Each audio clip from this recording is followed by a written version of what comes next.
It's Wednesday, September 24th. He did his best to cancel me. Instead, he forced millions of people to watch the show. That backfired bigly.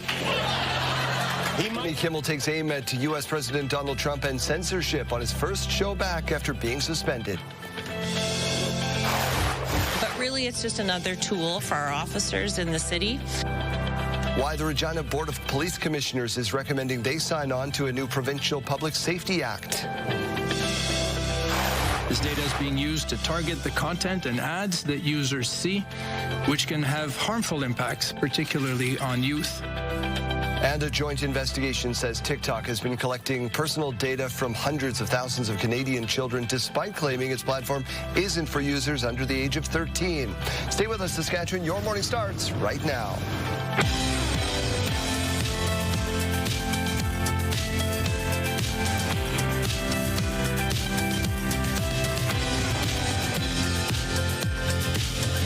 Welcome to Your Morning Saskatchewan. I'm Daryl Rummel. And I'm Kayleen Swatsky. Good morning. Happy Wednesday. Did you watch the Kimmel Show last night? I did not. I was watching Dancing with the Stars. Oh, mine was too. Past my bedtime. Who did really well last night? Oh, my goodness. Robert Irwin. Oh, my goodness. He is going to win this. I'm predicting it. He's incredible. It's usually a Disney kid. I don't know. If you watched it, let us know what you think of it. Let's get to your news for this part of the hour. Prime Minister Mark Carney says he's anticipating a meeting with Chinese President Xi Jinping soon. Those discussions will deepen. I expect to. I will expect at the appropriate time to be meeting with President Xi Jinping, but continuing this dialogue with the Premier. Carney met with the second most powerful man in China, the Premier. First time in the last nearly 8 years, a Canadian Prime Minister has met with the Chinese leader. Canada and China are locked in a tariff battle over canola and electric vehicles, but Carney said there are a range of opportunities to broaden Canada and China's relationship in trade, including clean and conventional energy and agriculture. The warming of trade relations with China could result in tensions with the U.S. It was supposed to be just a quick little skirmish. It's not making Russia look good. It's making them look bad. That's 4 months in a row. It appears common ground is being found on Ukraine at the United Nations Leaders Week in New York City. Trump is changing his tone on Russia after meeting with Ukrainian President Vladimir Zelensky. Trump said Kyiv could, quote, win back all of Ukraine's land in its original form, with the support of Europe and NATO. Trump has repeatedly expressed his desire to end the war, but has previously said it would likely involve Ukraine giving up some territory. How are you? Guess what? I'm awaiting the street because everything is frozen for you. French President Emmanuel Macron blocked off on a New York street because of U.S. President Donald Trump's motorcade, so he called the president up, trying to clear the way. President Macron was allowed to cross, but still had to walk to his destination. The Bank of Canada governor points to Saskatchewan as a diversification model for Canada. Canada needs to diversify its trade. Saskatchewan's, you look at a map, it's like right in the middle of the country, U.S. in the south, Alberta, Manitoba around it. Yet it has managed to diversify its trade more than some other parts of the country. So it is a good place to talk about trade and what can be done to diversify our trade. Tiff Macklem spoke in Saskatoon yesterday. He says the country will face more economic turbulence unless it addresses productivity and finds more ways to get products to other markets. A multi-vehicle crash has closed a stretch of Highway 1 east of Moose Jaw. It happened just before 11 o'clock last night, and as of 4 this morning, still closed. Highway 1 eastbound lanes are closed east of Caribou Street east onto the Manitoba Expressway. MJPS is asking you to avoid the area and follow signage. They don't yet know when the highway will reopen. 3 former members of the Saskatoon Police Service are appealing their dismissals. Jeremy Dodge for the latest. Over to you. Thank you very much, Daryl. Good morning. So earlier this month, SPS announced 2 constables and a special constable were fired, deemed unsuitable for police service. The 3 were among 5 who had been suspended following an off-duty gathering last September. The other 2 returned to work this spring. The police chief also said the investigation into the officers now includes additional allegations of misconduct, and the Saskatchewan Serious Incident Response team is investigating. Now, a lawyer representing the fired constables who were part of the tactical team and the special constable says they were fired before the investigation was complete. The lawyer said the officers offered to attend mediation, but that was rejected by SPS. He said the officers will now wait for an appeal hearing, which won't happen until early next year. The Saskatoon Police Service says it respects the appeals process and will not comment until it concludes. Some Prince Albert firefighters are learning how to respond to wildland fires in urban areas. It's in partnership with the International Association of Firefighters. 4 first responders from Prince Albert are joining the Saskatoon Fire Department in wildland urban interfence fire training. The SFD says with urban expansion into formerly rural and forested areas, there's a significant increase to the risk of wildfires impacting homes, infrastructure, and lives. If we have a bad drought year, and then with winds, we always get winds in Saskatchewan, that impact on the fire, we could potentially be in a worse situation. So we've seen that gap, and that's why training is important. Well, once the training is complete, the firefighters will become instructors and can teach others how to respond to these types of fires. Daryl, Regina police having public safety conversations this week. Yeah, the Board of Police Commissioners is now recommending we follow Jeremy's city in signing a Public Spaces Street Weapons Act. The new provincial regulations are aimed at improving public safety, but are only regulated if municipalities opt in. The legislation gives police more authority to use their own discretion when removing dangerous weapons off streets. This legislation gives us the power to seize that, not lay a criminal charge. We can issue a provincial ticket, so it's less criminalization. But really, it's just another tool for our officers in the city to use their discretion to be able to take dangerous weapons off the street. The report will be presented at Regina City Council meeting on Wednesday. The University of Regina one step closer to learning the future of its students' union. URSU has been evicted from the U of R campus since August and is under investigation by police for misappropriation of funds. Allegations. Now, later today, the union is scheduled to debate and vote on a resolution to dissolve the organization, but the university says it is encouraging students to vote against dissolution right now. Students have been calling for them to dissolve for quite a long time, but the terms they have set for their own dissolution are very much unacceptable. They have double-barreled their resolution so that it simultaneously calls for dissolution, but also for releasing them, their executives, their board, management, and staff, of all liability. For what? We don't know. They haven't really specified, but nothing more suspicious than asking to be absolved of liability for nothing. For updates on this story on our website later today.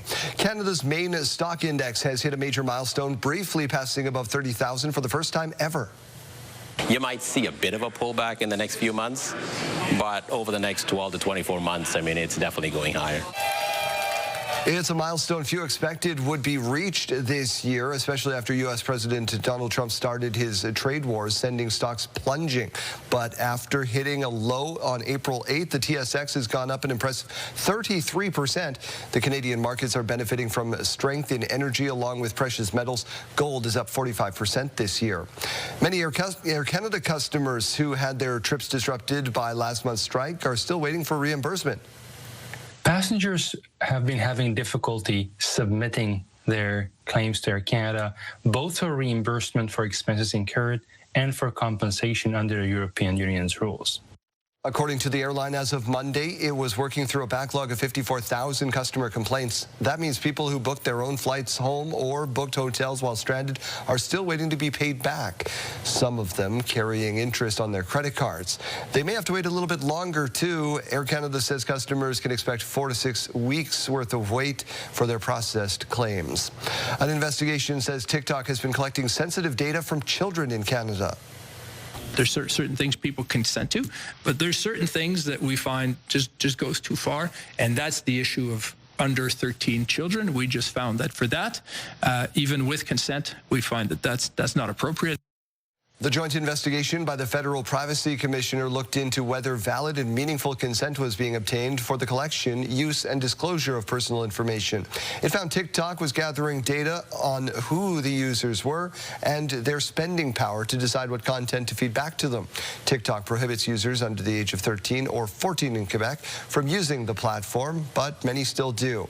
The Privacy Commissioner says TikTok has now agreed to enhance its age verification system to keep underage users off the platform. The Saskatchewan Roughriders coordinator of offense and former Regina Rams quarterback Mark Mueller says the incoming changes to the CFL will take some time to get used to. As of now, you know that their changes are coming to the Rouge field dimensions and goalpost locations.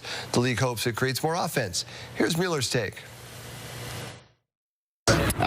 Some of it's a bit different. There's not really that much of it. I mean, the goalposts, it was a unique to the Canadian game thing, and it was different. I remember as a kid, the Libel field goalposts went right on the goal line. So as long as you touched the goalpost, you were in. So I liked that, but that hasn't happened for a long time.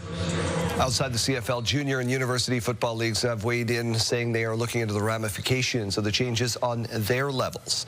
Kayleen, we were talking about Dancing with the Stars, and off the top you said Robert Irwin might win the Crocodile Hunter or whatever's kid. I remember we have a pool in the house, and I picked Alex, what's her name, Alex? Alex Earl. I thought it was the host of the Call Her Daddy podcast. I had the completely wrong person, but she was great last night. Yes, she was fantastic. Also, Whitney Levitt, I have to throw a shout out to her because she's my pick in the in-house pool here. I didn't know that Robert Irwin was going to be such a natural dancer. Very expressive. Let's talk about the weather forecast. Dance your way through that. Well, I'm going to shock you right now, I believe, when I tell you that we're expecting a few places in southern Saskatchewan to be surpassing 30 degrees today, and it's September 24th, so very, very warm today, above that seasonal average. We're sitting at 9 degrees right now, though, and the sun isn't quite up yet. Seeing winds coming in at 11 kilometers per hour. Those are going to be increasing quite a bit this afternoon. I'll show you that in just a moment here. 11 degrees in Saskatoon to wake us up. Some winds coming in at 9 kilometers per hour. Now, the futurecast not showing a whole lot in terms of precipitation for the central or the southern zones, but we are seeing some of that precipitation that we were talking about yesterday. That has officially moved in overnight. It's going to be impacting the northern part of the province throughout the afternoon and into the late afternoon, pushing off by about 7 p.m. according to our futurecast here. Other than that, we're not even really seeing a whole lot of cloud cover today. It's going to be a very hot and sunny day. Today's wind gusts, though, you are going to be noticing those. You can see all those areas lighting up in yellow there. Could be reaching just past 40 kilometers per hour. Not quite seeing that red on your screen, though, so they're not quite hitting that 50 kilometer per hour mark yet. But here's a look at today's temperatures. Very, very warm. Moose Jaw reaching 31 degrees today. Regina up to 30 degrees. Weyburn up to 31. Estevan not quite cracking into those 30-degree temperatures, but reaching 29 today. 29 for Swift Current. A few degrees below that, Saskatoon feeling like 26 degrees today, and Prince Albert reaching 24 degrees today. If you're wondering just how normal this is, well, the average for Regina is 16.8 for this time of year. Average for Saskatoon, 16.1. Last year, it was also quite warm on this day. So on September 24th, it was 27 degrees in Regina and 29 in Saskatoon last year. The records were not quite reaching those today. That was in 2009 for both major cities, 31 for Regina and 33 for Saskatoon. The 5-day forecast, rather, still looking very sunny until the weekend with a few more clouds making their way in, but it is going to be, again, above the seasonal average. Very warm temperatures, just not quite as warm as what we're seeing today. 26 today, as we mentioned, for Saskatoon, dropping down to 20 tomorrow, 19 degrees for Friday, and then again, a few clouds making their way in over top of the city for Saturday and Sunday, but the temperature is still going to be really nice. A great day to get outside, 24 on Saturday, 23 on Sunday.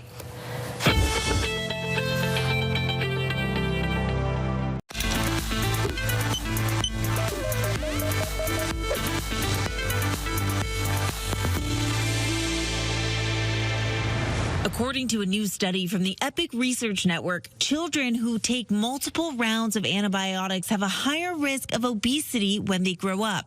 Children who were given 5 to 9 courses of antibiotics before the age of 5 were 7% more likely to be obese at age 6. And those given 10 or more rounds were 14% more likely. Antibiotics help stop infections by killing bacteria and preventing them from multiplying. Common bacteria infections that should be treated by antibiotics are strep throat, UTI, or Lyme disease. However, antibiotics will not make you feel better if you have a viral infection, like the common cold, the flu, or most sore throats. So your doctor should only prescribe antibiotics when necessary. Not only is antibiotic usage linked to obesity in children, but it can lead to other harmful side effects in all ages, such as nausea, diarrhea, and allergic reactions. With this Medical Minute, I'm Olivia Rubin. Health Report, brought to you in part by Saskatchewan Blue Cross, protecting your health since 1946.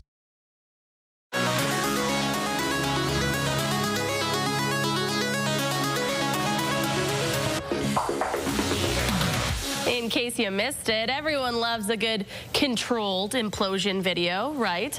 An implosion was in Tennessee, captured from every angle possible. Several cameras rolled as crews brought down this 160-meter tall nuclear cooling tower. It's being moved to make way for future development opportunities. Look at this, Eileen. Yeah, as long as it's controlled, I can get behind this. You mean to do it? Yeah. Awesome. Right? This is the stuff that comes up on your feed, and you're like, I'm just going to stick right here for a little bit. Yeah, I'm going to watch it over and over, like slow motion.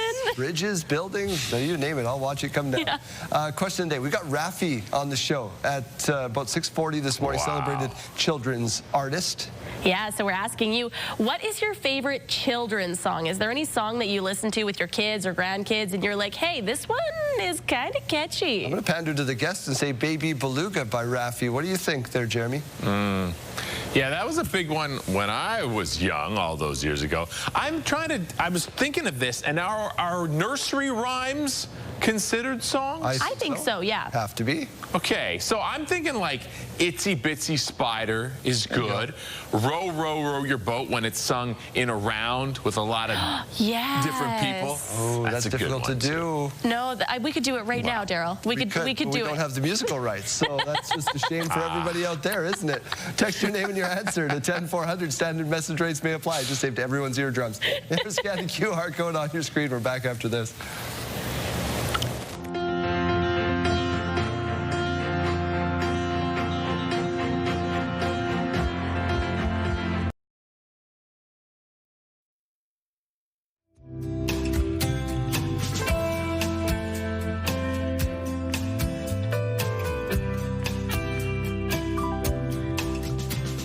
When it comes to junior football, this is Title Town. The Saskatoon Hilltops have 23 national championships in their history, but this weekend, that is all out the window as they prepare for the Battle of Saskatchewan. Mike Siona is setting up the big game for us this morning. Mike, good morning. Yeah, good morning, Jeremy, and fascinating statistics there you mentioned. Our guest, first and foremost, is quarterback Braxton Elias.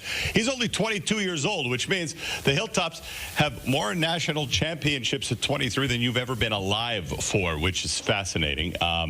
Just goes to show that legacy of this club. But we throw all that aside whenever it's Hilltops Thunder. Talk about this matchup. Yeah, we're always excited for this matchup every year. It's the biggest game of our season other than the playoffs. So, yeah, we're we're just bringing the energy every day at practice, and we're excited to get it going. Now, this one's always fun because it's under the lights. It's a Saturday night. You've got all the fanfare going on around it. What's it like to lace it up for this game versus other ones? You can't ask for anything better than this game. Saturday night under the lights in front of your friends and family. It's everything you dream of as a kid, kind of like, yeah, I'm super excited. I've never been able to suit up in this game, but this will be my first time doing it, so I'm looking forward to it. Right on. Now, you have suited up against Regina earlier this year. You guys had a really tightly contested battle down there. Saskatoon came out on top. No doubt that'll be weighing on everybody's mind. Yeah, it was a tight physical game, defensive game. We're hoping to get our offense going a bit more this game and kind of bring it to them so they know what's coming in the playoffs. Okay, there you go. It does appear that there's that collision course again when you look at the standings. You guys are right at the top, tied with each other, and this is what ultimately going to determine home field. Yeah, this is for first place, so it's a big game. But we're kind of treating it like every other game, just taking every day as it comes, and we're just going to play them like every other team. There you go. Well, a couple of days from now, it will be the Battle of Saskatchewan. Thunder and Tops in Saskatoon. All right, Mike, thank you very much. Looking forward to hearing more from Hilltop's clubhouse throughout the morning. It's time for a look at your school day forecast, brought to you by CAA School Safety Patrol, working together to keep our school zones safe. In Regina, if you're heading out the door, it's 9 degrees right now.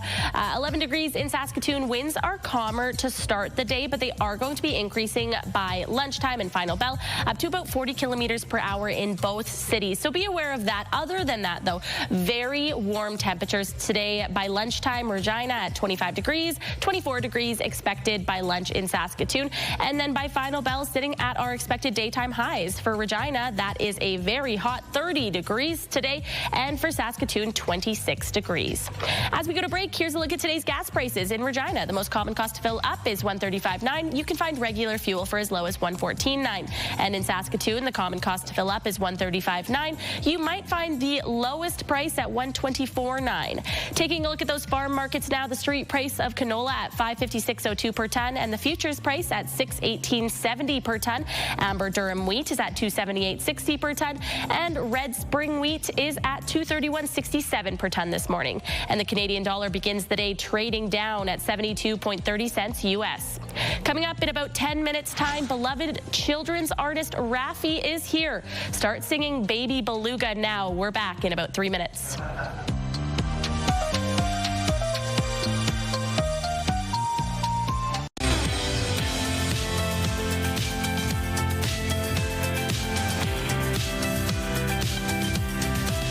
Your morning, Saskatchewan. It is 6:31. Let's get to your headlines. Canada's Liberal government says it will begin its long-awaited gun buyback program next month after questions were raised by some leaked audio. On Monday, a minister says that his program won't work. On Tuesday, he says he's going ahead with the program. When will the Prime Minister fire this minister? Audio of a conversation where the public safety minister questions the enforceability of the program was leaked. Minister Gary Ananda Sangri said the context of the comments were taken out of context and he wanted the buyback implemented differently and faster. As the program stands now, firearm owners will have well into 2026 to comply, and big questions remain about police resources. The program will start with a 6-week pilot project in Nova Scotia next month before opening nationwide eligibility later this fall. The NDP is raising concern about the death of a Moose Jaw man who was waiting for supportive housing. The opposition believe the senior would have fared better had he been living not in his car. He was taken to hospital with chronic illness where he later died. The NDP believes supportive housing might have extended his life. Square One was assessing him. They were trying to get him housing, didn't really have the funds or the funding for it, and the man apparently died in hospital after a battle with a chronic illness that was left unmanaged because, again, he was living in his vehicle. The provincial government says it cannot comment on specific cases. It says talks are taking place with a Moose Jaw organization that has requested funding for more supportive housing. We are one step closer to a new downtown library in Regina. Tuesday evening, the Board of Library Directors voted yes to an issue to request qualifications. That's the first step in finding a contractor or a developer for the new central library. That happened yesterday, and we continue to follow this. The developer will look to renew the central branch. The RFQ has posted tenders in October, and the decision for the official location will be announced next summer. Proposals for the shell may include renovating or enhancing current structures. It might be building new. It might be sharing space with another tenant or some other similar scenario. Now, some services will be moving to a temporary leased operations center in November. An emotional Jimmy Kimmel made his return to late-night television. If you like me, you like me. If you don't, you don't. I have no illusions about changing anyone's mind. But I do want to make something clear because it's important to me as a human, and that is you understand that it was never my intention to make light of the murder of a young man.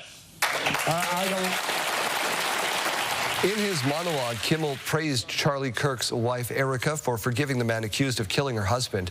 Kimmel's first show back was also a defense of free speech. He called efforts by the U.S. president and others to silence comedians such as himself un-American. Officials with the Canadian Food Inspection Agency are now preparing for a cull of 400 ostriches on a BC farm. We've been trying for 9 months of clear communication of that these animals are healthy. Can we test them? That is it. Can we test them for virus? And that's been denied.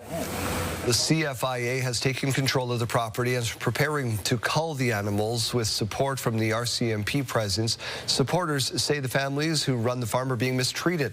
The farm's co-owner and her daughter were arrested after they refused to voluntarily leave the ostrich pen. The cull order comes after an outbreak of avian flu in the herd last December.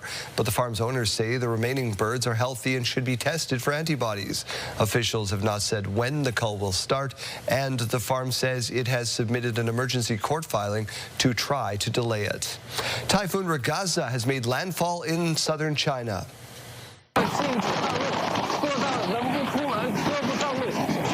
Officials ordered the evacuation of 2 million people from areas in Guangdong province. At least 15 people died when the typhoon hit Taiwan, triggering severe flooding.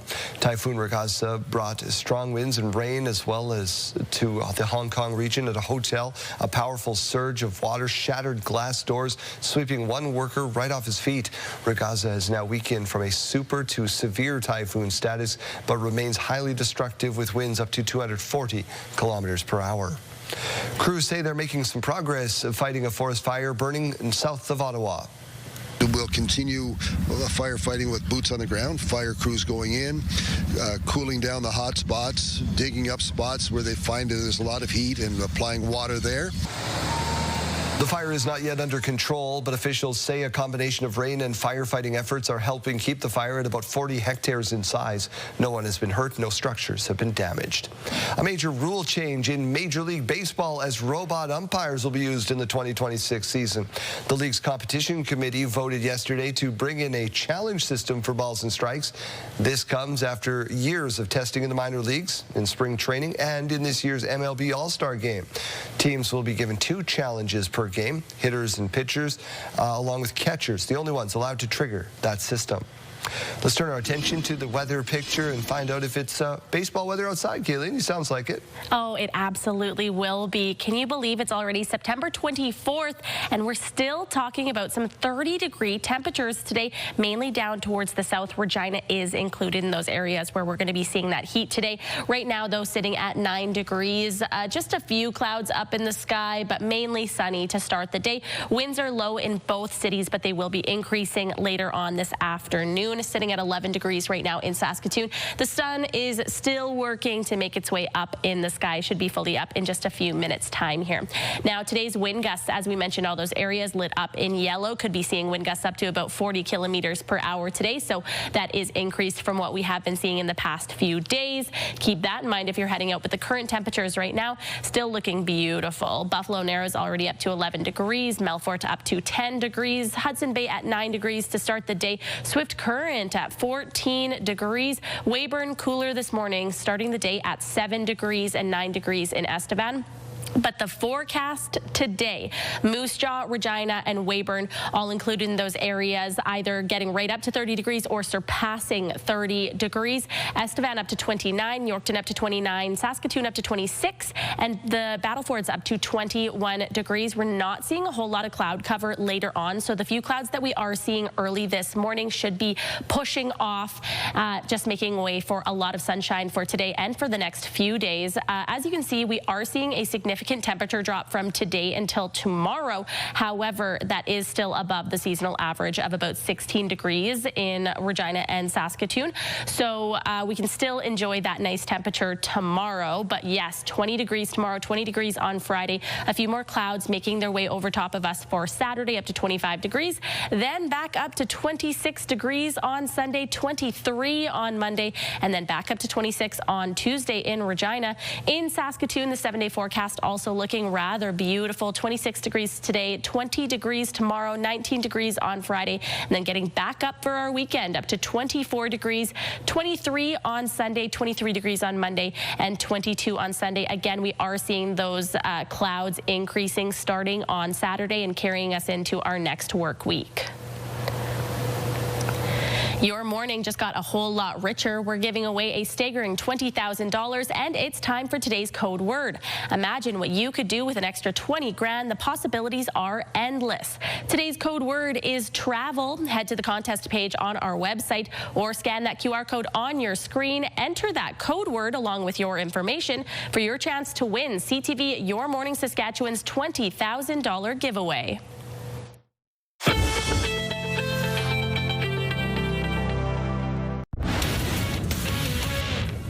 Hey there, Lindsay Hamilton inside the Sports Center newsroom with your must-see moment from Tuesday, and it comes from the third round of the Carabao Cup. It's Brighton's Diego Gomez, already with 2 goals, and off the bounce unleashes an absolute unreal volley from 35 yards out. Just a wicked bend over the keeper. That goal completing the hat trick, and he would add another to become the first player to score 4 goals in a Road League Cup match since 2007. Definitely a match to remember for the 22-year-old from Paraguay. That right there, your must-see moment. Meanwhile, tonight on TSN, the Mets continue their series against the Cubs. Canadian Jonah Tong scheduled to start for New York, and coverage begins at 8 Eastern, 7 p.m. Central.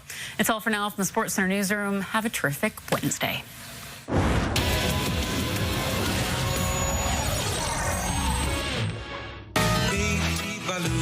the deep blue sea, swim so wild and you swim so free. For many of us, that is the soundtrack of our childhood. Raffi is coming to Saskatchewan. You can see him live at Regina's Connexus Arts Center on October 4th or the next night at TCU Place in Saskatoon. And we are so fortunate to spend a couple of minutes with the legend himself. Thank you so much for doing this, and thank you for the memories on behalf of everyone here in Saskatchewan. Oh, you're so sweet. Thank you, Daryl. It's really good to be with you this morning. And just the other day, I pulled out the vinyl copy of Baby Beluga. It's a little old now. It's a little dusty. Still plays beautifully, but you've repressed this thing. Well, yeah, it's coming out as what is called an eco record. It's not vinyl. It's made from 90% recycled plastic. And look, it's going to come out as a blue eco record. That's fabulous. Do you remember the first time you played Baby Beluga? Well, it must have been in 1980 because that's when it came out, and yeah, there was a tour, and yeah, it's been so much fun. That song just keeps on giving. Parents tell me their little ones, that's the song that soothes them, no matter what time of day or night. I sang just a couple of words in the newsroom just moments before I sat down here with you, and 3 people finished off the lyrics for me. And now it's also in literary form too, right? You've got it in book form? Penny Penguin. And now there is a board book for the wee ones, and there it is. To Saskatchewan, you've been here before, I'm sure, a number of times. Do you have any special memories of this place that stick out to you? I've got friends I'm looking forward to seeing again, both in Regina and Saskatoon, and many, many fond memories over the years. Regina Folk Festival, Folk Guild, actually, Saskatoon. What a beautiful place. I mean, it's just a joy to be returning because it's been a while. It's been too long, and I'm looking forward to having fun. And the Good Lovelies, a wonderful trio from Toronto, will be on stage with me for many of the songs in the show, and I can't wait. What do you want children, adults who were children listening to your music way back then, still enjoying it as much now? What do you want everybody to take away from the show? It's the joy of getting together in song. You know, the more we get together, I mean, that's what it's all about. It's when we're together these days, I call the concert a love fest because we've got Beluga grads who are, bringing their own kids, and they're both being stirred by the memories of their own childhoods, and then they've got their little ones now enjoying the music. It's a wonderful thing. Who's singing louder these days, the kids or the adults that brought them? The adults. I'm sure they are. Know every single word. I know I do. Raffi, thank you so much for a couple of minutes. We appreciate you. You at home can see Raffi at Regina's Connexus Arts Center on October 4th, or the next night at TCU Place in Saskatoon on October 5th. Hundreds of Canadian business owners in the food industry were in Saskatoon Tuesday, sharing their startup stories and discussing challenges of getting their product to market. CTV's Laura Woodward on how they're trying to overcome the barriers. From spicy dill pickle beef jerky to freeze-dried strawberries, food entrepreneurs from across Canada gathered in Saskatoon for the Food and Beverage Summit at Prairie Land Park, including Toronto's Emily O'Brien, the founder of Comeback Snacks. Well, I started this company in the most unlikely of places, and that was federal prison. While incarcerated for attempting to smuggle cocaine into Canada, O'Brien turned the popular prison snack of popcorn into a business. She joins hundreds of other Canadian entrepreneurs sharing stories, struggles, and strategies. Forming new relationships, new collaborations, and seeing how creative you can get by working with others. One of the big topics, distribution challenges and rising costs. Packaging is going up, labels are going up, the cost of distribution is going up. Figuring out what cost increases we can absorb, what cost increases we are forced to pass on to the retailers and therefore the consumer, where we meet in the middle with that, and what the market will bear, and how do we still make a living with the cost of everything going up. And despite inflationary pressures and cross-border trade barriers, this Saskatchewan business is seeing growing interest in buying local. To support people like me and support farmers, producers, marketers in Saskatchewan and throughout Canada as well. Laura Woodward, CTV News, Saskatoon.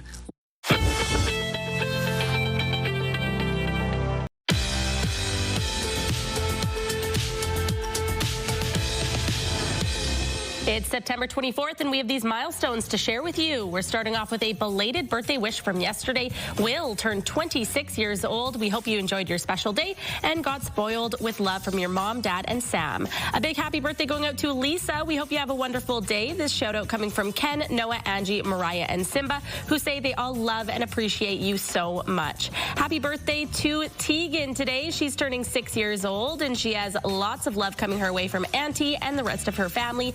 Have a great birthday, Tegan. Also celebrating a birthday today is Bailey. She's turning 35 years old. We hope you have a great day with love and well wishes coming from your mom, Dustin, and Nate. Neil is also marking another trip around the sun today. Happy birthday to you from your cousins, Mark and Sue from Wisconsin. Enjoy your day.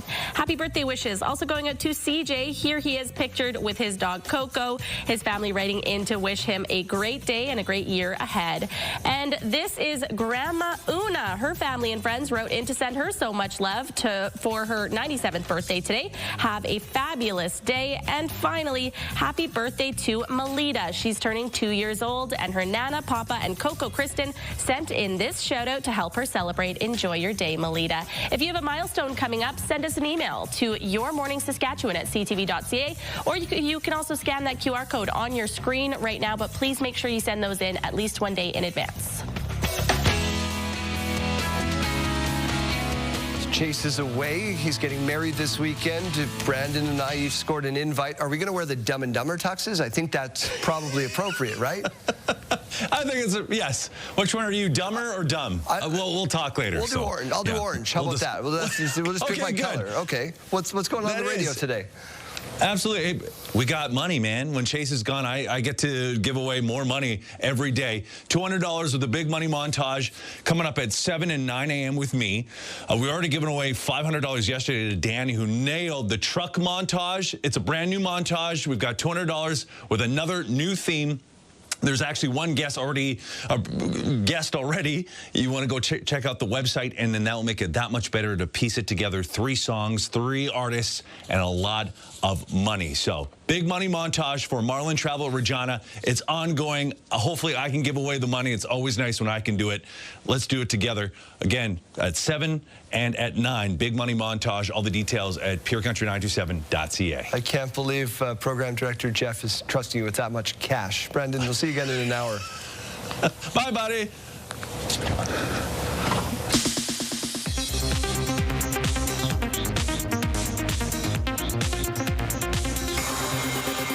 There's nothing left to do now but live.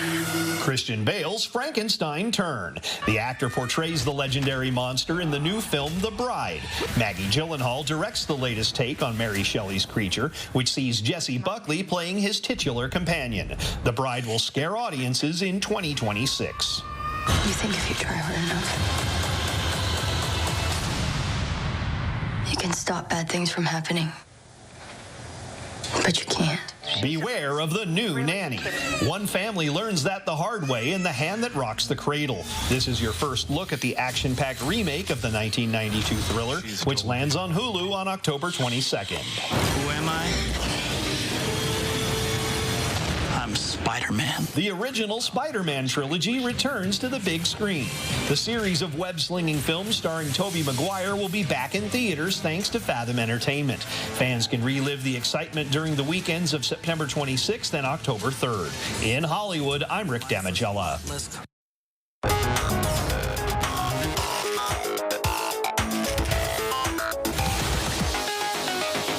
Sidebar time. Having puppies at a yoga class is a real treat, but they can also be a real distraction. So taking a couple of breaths here.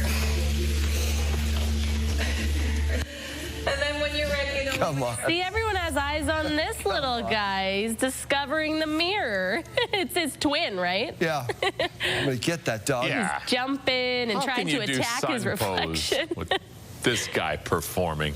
I mean, this is controversial. I don't love yoga. Okay. I find that it's not a way to make me relax. I feel like a lot of people love yoga, but I would go to this yoga class. Yeah, I don't want to go to the goat one. The goat one seems like a good idea, but they're going to crap all over you. Goat yoga. Now to the pup that just realized the house has 2 floors.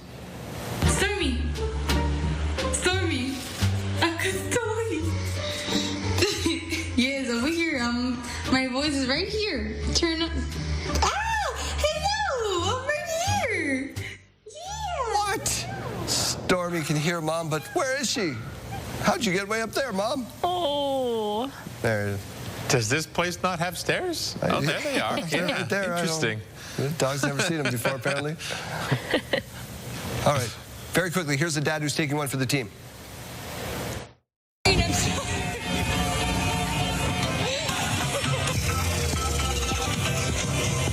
This is what happens when the kid is too scared, runs off the ride, and dad's just like, well, okay, I guess I'm riding this out. Poor guy. I've been there, bro. Kayleen and I are going to live this in a matter of weeks or months. We'll see you back in a minute. That's totally... It's Wednesday, September 24th. I will expect at the appropriate time to be meeting with President Xi Jinping. Prime Minister Mark Carney is winding down his trip to the United Nations General Assembly in New York after meeting with the Chinese leader for the first time in nearly 8 years. But really, it's just another tool for our officers in the city. Why the Regina Board of Police Commissioners are recommending they sign on to a new Provincial Public Safety Act.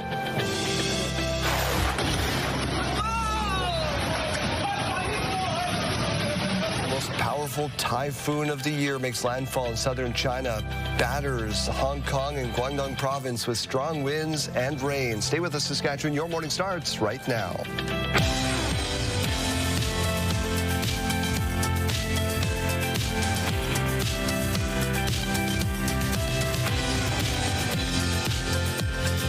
Welcome to Your Morning Saskatchewan. I'm Daryl Rummels. And I'm Kayleen Sawatsky. Good morning. Happy Wednesday. It's certainly a happy day in your house today. Great day in my house. Here's a picture of my baby girl who's no longer a baby. She's 1. This is baby Aria coming up on your screen. Happy birthday to her. I can't believe she's 1. Happy birthday, Aria. Time has just been flying. Mateo picked out a birthday shirt. It just sent it to me. Says, my sister did it. Seems very appropriate. Very appropriate. Well, now that she's 1, he can start framing her. Yeah, I could send it to birthdays and you could read it milestones that then I don't get to say anything, right? So let's get over to news. The United Nations now aware Prime Minister Mark Carney is set to attend a summit this morning focused on a sustainable and resilient global economy. As Carney winds down his trip to New York, he says there are possibilities for Canada right now, even as the world goes through fundamental shifts. This isn't a transition, it's a rupture. Yet, even with that background, after my time here in New York during United Nations High-Level Week, I'm even more certain than ever that in this new era, Canada won't just endure this shift, we will prosper.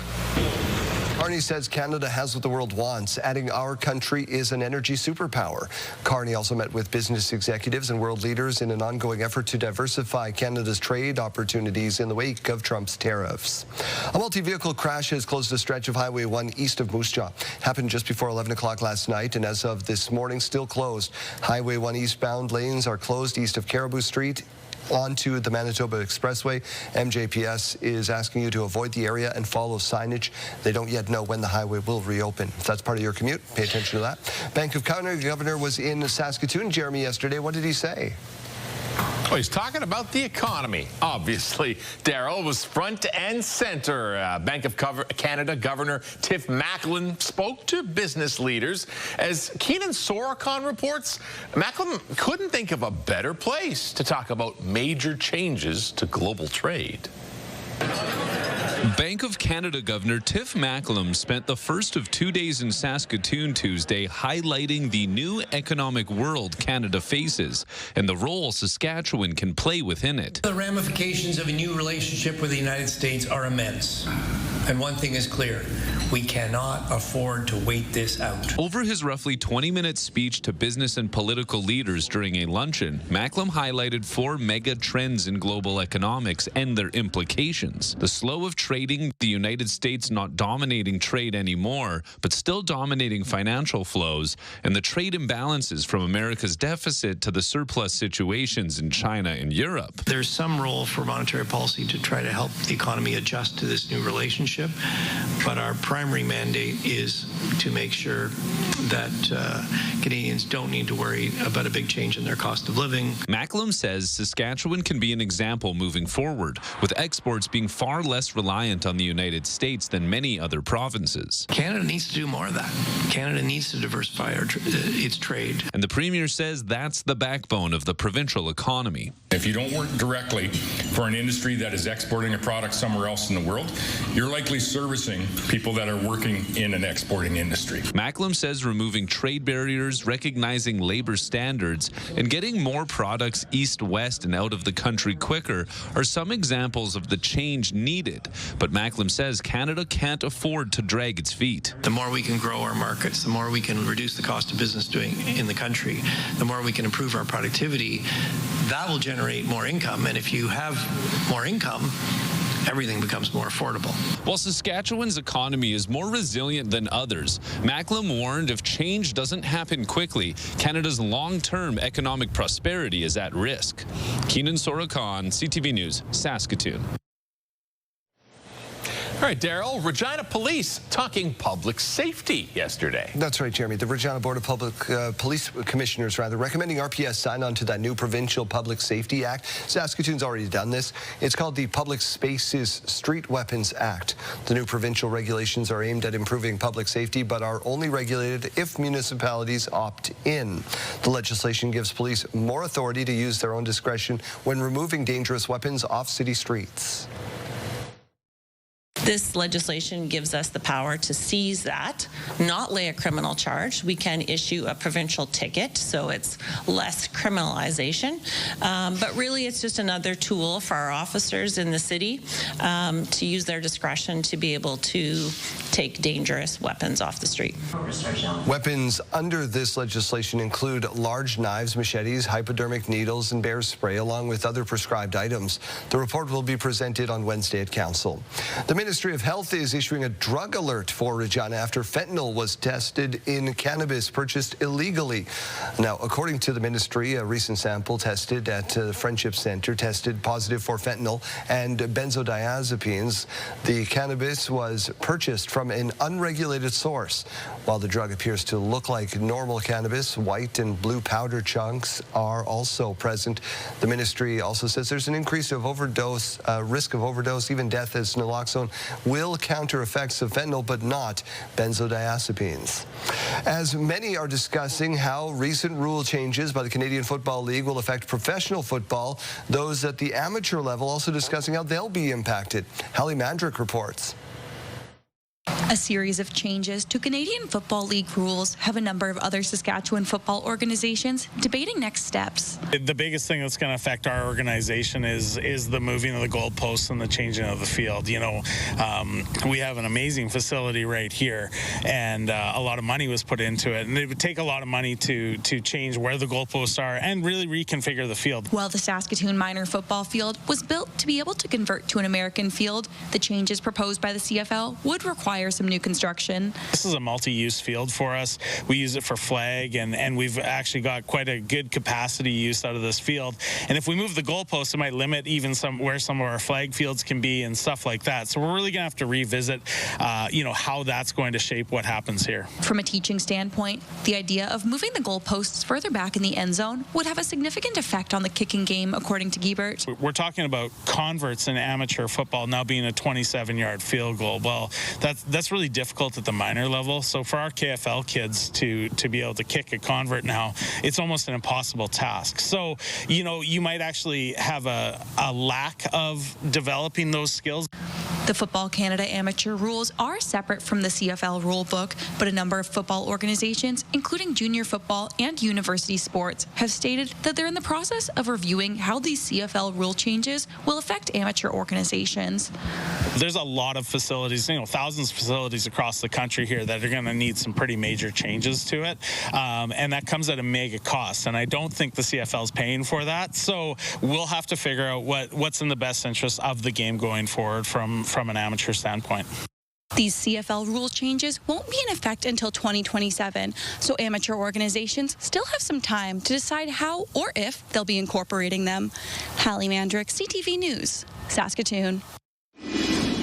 Of course, the field changes happen in 2027. Some of them come into effect next year. Kayleen Swatsky, let's get to the Weather Center. What's going on today? Well, it's going to be a hot one today, specifically down towards the south, where we're seeing some places, Regina included, reaching those 30-degree temperatures, which is way above the seasonal average of about 16 degrees for both Regina and Saskatoon. Saskatoon not going to be reaching 30 degrees, but still very warm this afternoon, up to 26 degrees. And we can now see outside that the sun has fully made its way up into the sky. We're seeing some very nice temperatures to start our day as well. Buffalo Narrows up to 11 degrees now. Nipawin up to 7. Melfort up to 10 degrees. Hudson Bay 10 degrees as well. A little bit warmer down in the southwest. So Swift Current up to 13 degrees right now. Moose Jaw sitting at 14 degrees.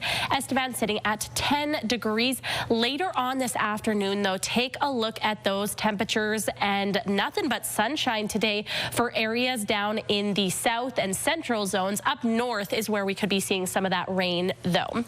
Swift Current up to 29 degrees, Yorkton up to 29, and Estevan up to 29 degrees as well. A few degrees cooler up in Prince Albert, reaching that high of 24 degrees. Now, we talked about that rain for the north today. Now, here's a look at how that is actually going to be making its way in. It's started in the morning. It's going to be impacting us into the afternoon. This is at about noon time, and then it's going to be pushing off by about 7 p.m. this afternoon. Other than that, not a whole lot to be concerned about on that future cast there, so that's nice to see. What we are going to be feeling, though, today is those wind gusts, those areas that are going to be lighting up in yellow. There you go, on your screen there. Could be reaching about 40 kilometers per hour there, so keep that in mind. Regina and Saskatoon included in those areas. Now, you might be wondering just how different these temperatures are today to what we typically see. So we did mention that high, or that average high of 16.8 for Regina and 16.1 for Saskatoon. Last year, Regina reached 27 degrees and Saskatoon reached 29 degrees. Not quite record-breaking heat today, though. 2009 was the year that we set a lot of those records across the province. For Regina, that meant a high of 31 degrees, and for Saskatoon, that meant 33 degrees. So just a little bit of history for you there. The 5-day forecast, though, looking absolutely beautiful despite temperatures dropping significantly tomorrow, down to 20 degrees for Regina, 20 degrees on Friday as well, 25 on the weekend and 26 on Sunday there. So it's going to be a very warm weekend. 26 today for Saskatoon, 20 degrees tomorrow, 19 on Friday, back up to 24 on Saturday, and 23 degrees on Sunday. Ahead on your morning, the NDP raising concerns over a death in Moose Jaw. We'll learn why. Some major changes coming to Major League Baseball, what that means for next season. At about 7:40 on CTV Regina and Yorkton, you'll see a conversation with the Regina Pats as they prepare for their home opener on Friday. And if you're watching on CTV Saskatoon and Prince Albert, Jeremy talks ethics with the SPS chief. Here's a look at downtown Regina, looking over the legislature and Wascana. It's a beautiful day. We'll see you back here in 3 minutes.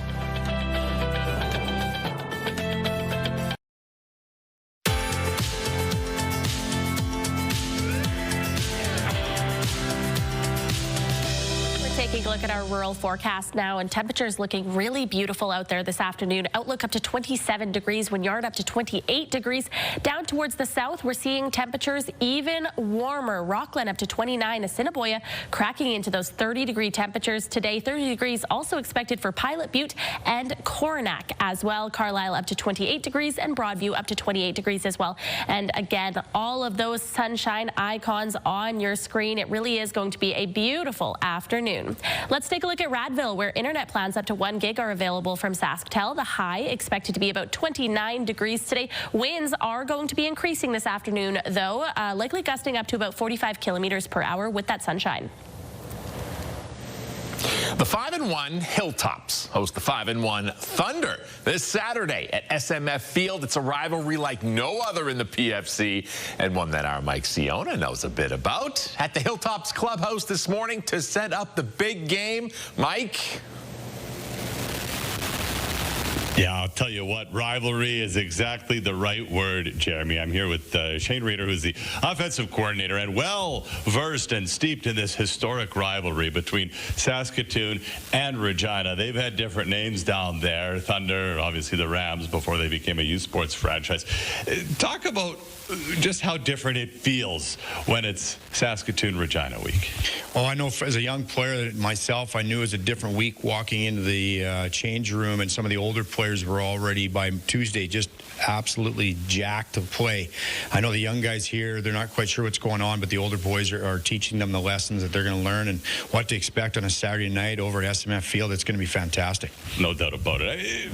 Tell us some of those fun stories that at the time are just like, what's going on? But it really is, it's in those stories, in those moments, that this rivalry really takes another turn. We're just not sure what's going to happen, and we even know this Saturday something different's always going to happen. The year that the Thunder quarterback accidentally was locked into the locker room by himself and nobody knew where he was at the start of the game. That was just an accident. We don't know what happened. Down in Regina, there was a bit of a brouhaha in the stands with the fans, and somebody gets accidentally pushed down the stairs. There's always something that goes on that leads to the the animosity, I'll say, between the two cities. I don't know what happens in the 2.5-hour drive up here, but the Regina fans bring it, and I think the Saskatoon fans, we take it to them too. So Saturday night's going to be terrific, and there's lots of stories we can't tell, but it's always a good time. No doubt about it. In the middle of all that, a football game is going to break out. Obviously, huge playoff implications and seeding at stake as well. Well, we know at some point our season goes to Regina, and they know at some point it comes through us, and we know that we have to play them.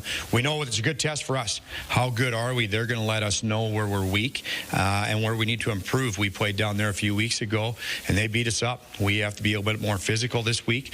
We got to get stronger. We have to execute our plays at a higher level, and we hope this is the week we put that all together.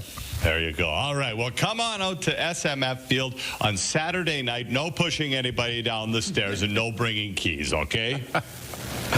It is a heated rivalry, to be sure. Mike, thank you very much. Getting hype. We'll see you in just a little while again.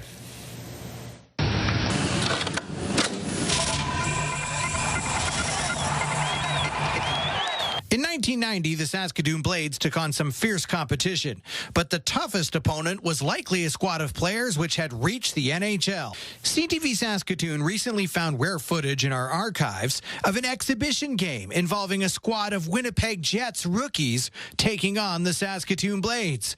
The Blades roster for this one also included a few University of Saskatchewan Huskies hockey players, while the Jets had younger talent in Chris Draper, Stu Barnes, Craig Martin, and Sergei Karen. Perhaps it was a bit of foreshadowing, as the Saskatoon Blades struggled that season, finishing 29-41-2 and missing the playoffs. The Winnipeg Jets also failed to make the playoffs that season as well.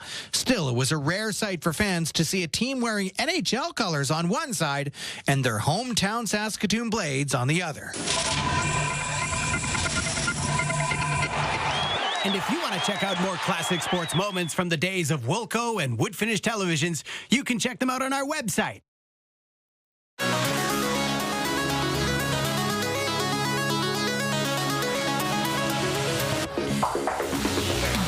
In case you missed it, if you had 16 straight days away from your job, would you choose to go do more work?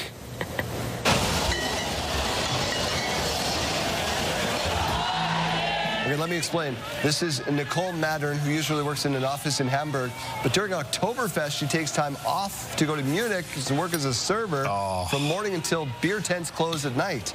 Visitors to Oktoberfest normally drink about 7 million liters of beer during the event. The 190th edition is now open in Munich until October 5th. I bet you I know why she does it. Money. Yeah, exactly. The tips. She makes a ton of money. Tips. Holy. If I take a week off of this job. Event for me. Oh, man. Yeah, she's got fans. Little ones, big ones. All right, we'll give you that one, Daryl. That's a good one. Question of the day. We just talked to Raffi on the program, which is a huge thrill for me. I grew up with his music. We want to know what you love.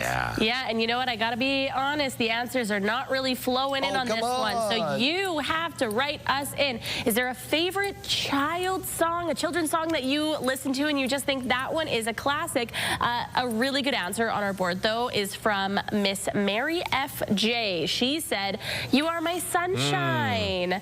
And I can't believe my mind did not immediately go there this morning, because that was one, you know, even just a year ago as I was rocking my newborn to sleep and just like 3 a.m. in the morning, tired, exhausted, singing that. Can we just, like, that was a year ago? I know. Me too. Like a year ago today, actually.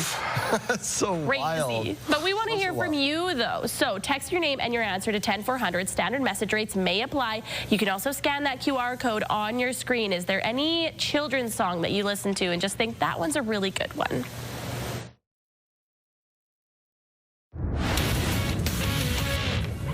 Hey there, Lindsay Hamilton inside the Sports Center newsroom with your must-see moment from Tuesday, and it comes from the third round of the Carabao Cup. It's Brighton's Diego Gomez, already with 2 goals, and off the bounce unleashes an absolute unreal volley from 35 yards out. Just a wicked bend over the keeper. That goal completing the hat trick, and he would add another to become the first player to score 4 goals in a Road League Cup match since 2007.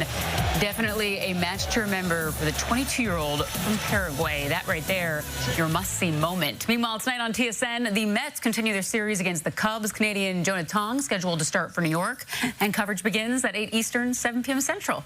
It's all for now from the Sports Center newsroom. Have a terrific Wednesday.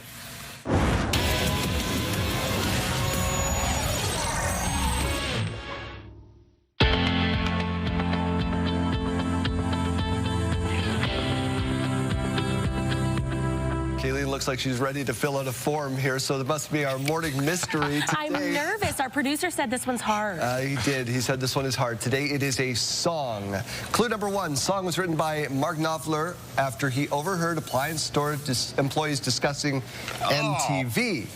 Okay, so that means Jeremy's got it. I also have it. The iconic guitar riff was an accident as a result of a mispositioned microphone. It's clue number two. Kayleen's head is turning. It also features movie star. It features a guest appearance by Sting. Write your answers. Kayleen, I can't wait to see what you come up with. I know. Oh, no. I DJ'd for a lot of years. Swimming pools. Jeremy did rock radio for a number of years, so we got this. That's no problem. Right, Jeremy? Yeah. Money Easy. for nothing, This is the easiest one yet. I don't know this one. I don't know. Let's scroll the prompter. There's got to be some reason that we did Money for Nothing, which is the right answer. It hit #1 on the Billboard Hot 100 this week back in 1985, which was how many years before you were born? 13 years before I was born. That was your morning mystery. Studio consideration provided by Father's Furniture, specializing in quality Canadian-made furniture. All right, it's time for a look at your school day forecast, brought to you by CAA School Safety Patrol, working together to keep our school zones safe. If you're heading out the door right now, it's 10 degrees in Regina, 12 degrees in Saskatoon. Winds are calmer to start the day, but they are going to be increasing in both cities by lunchtime and continuing on into the later afternoon hours as well. By final bell, though, we'll be sitting at 30 degrees in Regina, so very, very warm today compared to that seasonal average of 16 degrees. By final bell in Saskatoon, sitting at 26 degrees, but that sunshine going to be carrying us into the late afternoon. As we go to break, here's a look at today's gas prices in Regina. The most common cost to fill up, $135.9, but you can find regular fuel for as low as $114.9. And in Saskatoon, common cost to fill up, $135.9, and the lowest you might find is $124.9. Taking a look at farm markets now, the street price of canola is $556.02 per ton, and the futures price at $618.70 per ton. Amber Durham wheat at $278.60 per ton this morning, and red spring wheat at $231.67 per ton. And the Canadian dollar begins the day trading down at 72.30 cents U.S. After the break, what a federal investigation says over TikTok and its access to data for Canadian users.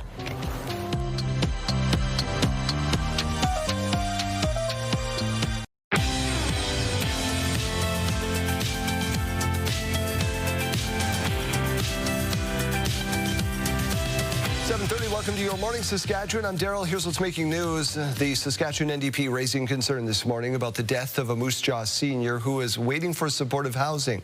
The NDP believes he would have done better had he not been living in his car. Wade Mantika reports. The senior had been living in his vehicle parked on a Moose Jaw street. He had been in and out of the local shelter and was waiting for supportive housing. He died after being hospitalized for chronic illness. Square One was assessing him. They were trying to get him housing, didn't really have the funds or the funding for it, and the man apparently died in hospital after a battle with a chronic illness that was left unmanaged because, again, he was living in his vehicle. Moose Jaw Square One provides housing for 36 residents. Programming is funded by the federal government. The senior who died was one of about 50 people on a waiting list. It's never specifically someone's fault when this happens, but we know that supportive housing saves lives. We've seen many people's lives changed because of it, and I am confident that individuals like this gentleman and others in his position can definitely be supported. 125 people were living on Moose Jaw streets at last count. Donnie was one of them until moving into Square One. And I moved in here in April 1st, and it's a great burden off my mind and shoulders knowing that I have a home to come to. The provincial government says it appreciates the work of Square One. However, social services does not provide details on specific cases like the death of the Moose Jaw Senior. Square One plans to continue funding discussions with the provincial government. It hopes the province will come on board so that more lives can be changed in the community. Wayne Mantika, CTV News, Moose Jaw. While Saskatoon is not surrounded by forest, it doesn't make it immune to wildfire. As CTV's Stacey Hine tells us, some Saskatoon firefighters are among those learning how to respond to wildfires in city centres.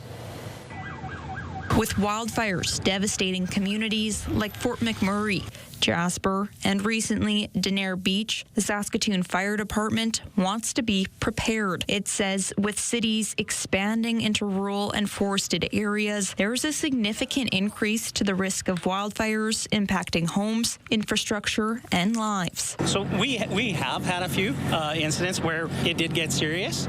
We were able to combat those situations properly as a fire department, but we see that there's a gap there. Now 16 firefighters from Saskatoon and 4 from Prince Albert are learning how to respond to wildfires in city centres through Wildland Urban Interface Fire Training. The 4-day program includes a hands-on scenario where a fire from the riverbank is approaching homes. Typically with house fires, we anchor and stay in position. But here, we need to move. We need to be adaptable so that we can reload hose quickly and move on to our next objective. Crews respond to the fire by evacuating residents. Move this propane tank inside the garage. Moving combustibles and putting out hotspots. The training is led by the International Association of Firefighters. It's the first of its kind in Saskatchewan, but urban wildfires are becoming a concern across North America. We've seen these fires pop up all across the United States and all across Canada, right from the West Coast to the East Coast to in Central. We're getting these types of fires, so it's relevant to every city.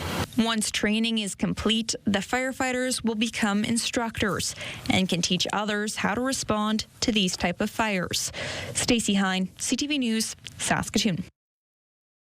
Canada's Liberal government says it will begin its long-awaited gun buyback program next month after questions were raised after some leaked audio came out. On Monday, a minister says that his program won't work. On Tuesday, he says he's going ahead with the program. When will the Prime Minister fire this minister?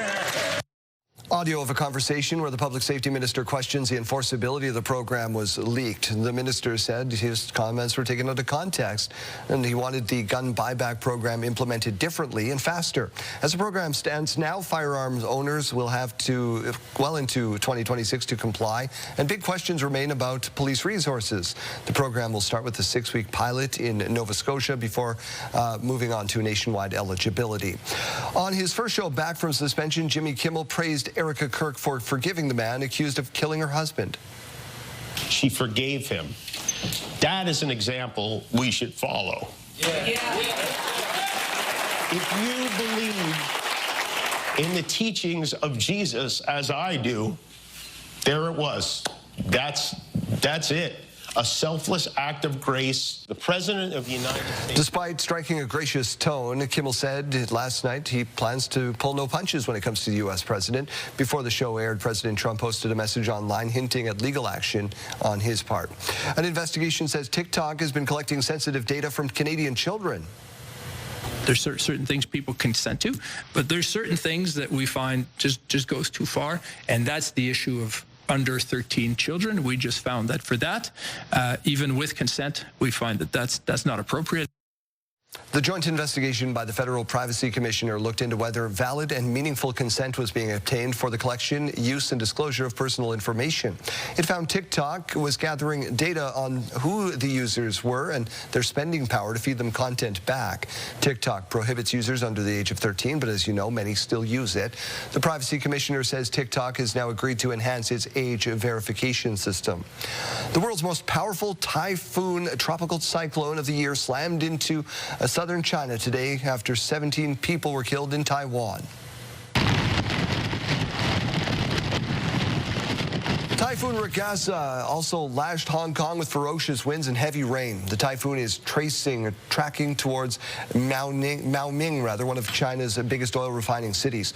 China's Marine Authority has issued a highest red wave alert for the first time this year, forecasting storm surges of up to 2.8 meters in parts of Guangdong province. The RCMP said 2 owners of a universal ostrich farm were arrested yesterday after refusing to leave the bird's enclosure. Social media posts and video from around the farm have drawn global attention after a cull was ordered for around 400 ostriches after avian flu outbreaks were discovered. Many supporters remained at the farm yesterday, many of whom yelled at officers on site. We are one step closer to learning about a new downtown library in Regina. The Regina Public Library Board of Directors voted to issue a request for qualifications, which is the first step towards finding a contractor or developer to renew the central branch. The RFQ will be posted to Sask tenders in October for the decision officially made next summer. Proposals for the shell may include renovating or enhancing current structures. It might be building new. It might be sharing space with another tenant or some other similar scenario. And on the far Some services will be moving to a temporary leased operations center in November. A major rule change in Major League Baseball as robot umpires will be used in the 2026 season. The league's competition committee voted yesterday to bring in challenge systems for balls and strikes. This comes after years of testing in the minors and at the All-Star game this year. Teams will be given 2 challenges per game. Hitters, pitchers, and catchers will be the only ones allowed to trigger it. Let's turn our attention to the Weather Center with Kaylee and Sawatsky. What are we learning today? Well, it's going to be a very warm day. I don't typically use the word hot until we see a lot of places into those 30-degree temperatures. We are seeing a few places reaching those 30-degree temperatures today, though. So Regina is included in those areas. Not quite there yet, though, sitting at 10 degrees to start the day. Our icon there does say a mix of sun and cloud, but we're not really seeing too much of those clouds this morning. Those winds currently coming in at 15 kilometers per hour in Regina and 11 kilometers per hour in Saskatoon, and sitting at 12 degrees in Saskatoon to start the day.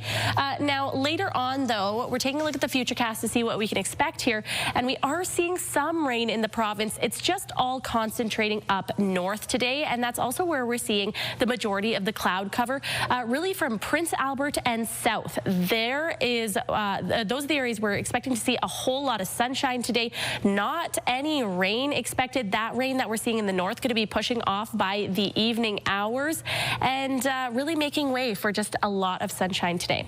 Now, current temperatures showing Buffalo Narrows waking up to 11 degrees, cooler through Prince Albert to start the day, only sitting at 3 degrees right now. Hudson Bay at 10 degrees, Swift Current at 13 degrees, Weyburn at 7 degrees, and Assiniboia waking up to that 11-degree temperature. But we were talking about those nice daytime highs, and take a look at this with all that sunshine today.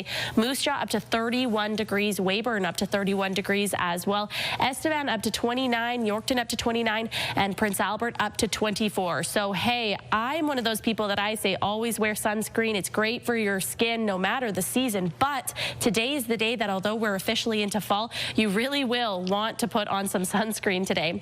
Now, today's wind gusts are a little bit higher than what we have been seeing in the past few days. All the areas lighting up in yellow on your screen, we could be seeing wind gusts up to 40 kilometers per hour. The areas lit up in blue up to about 30 kilometers per hour there.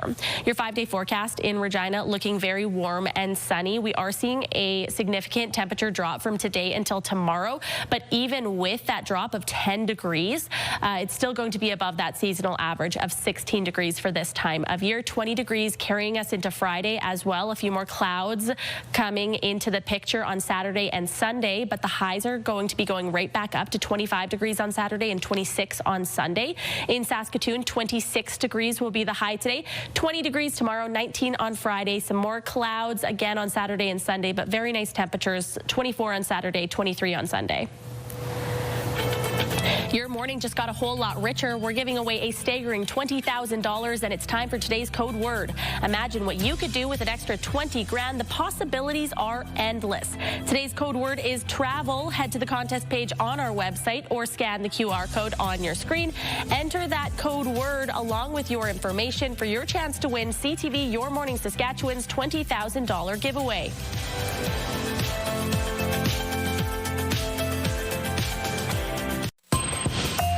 Here's what's happening in our community. A medical fundraiser dinner and silent auction happening Thursday, September 25th at 6:30 p.m. at the Serbian Club, 2775 Avonhurst Drive, 306-541-4465. If you're in Weyburn, check out the Weyburn Concert Series Thursday, September 25th at 6:30 p.m., 633 King Street, Weyburn Cugnet Center.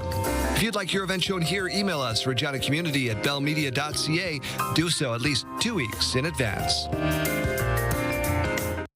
Wardrobe consideration by Colin O'Brien Man's Shop, defining contemporary style for over 20 years.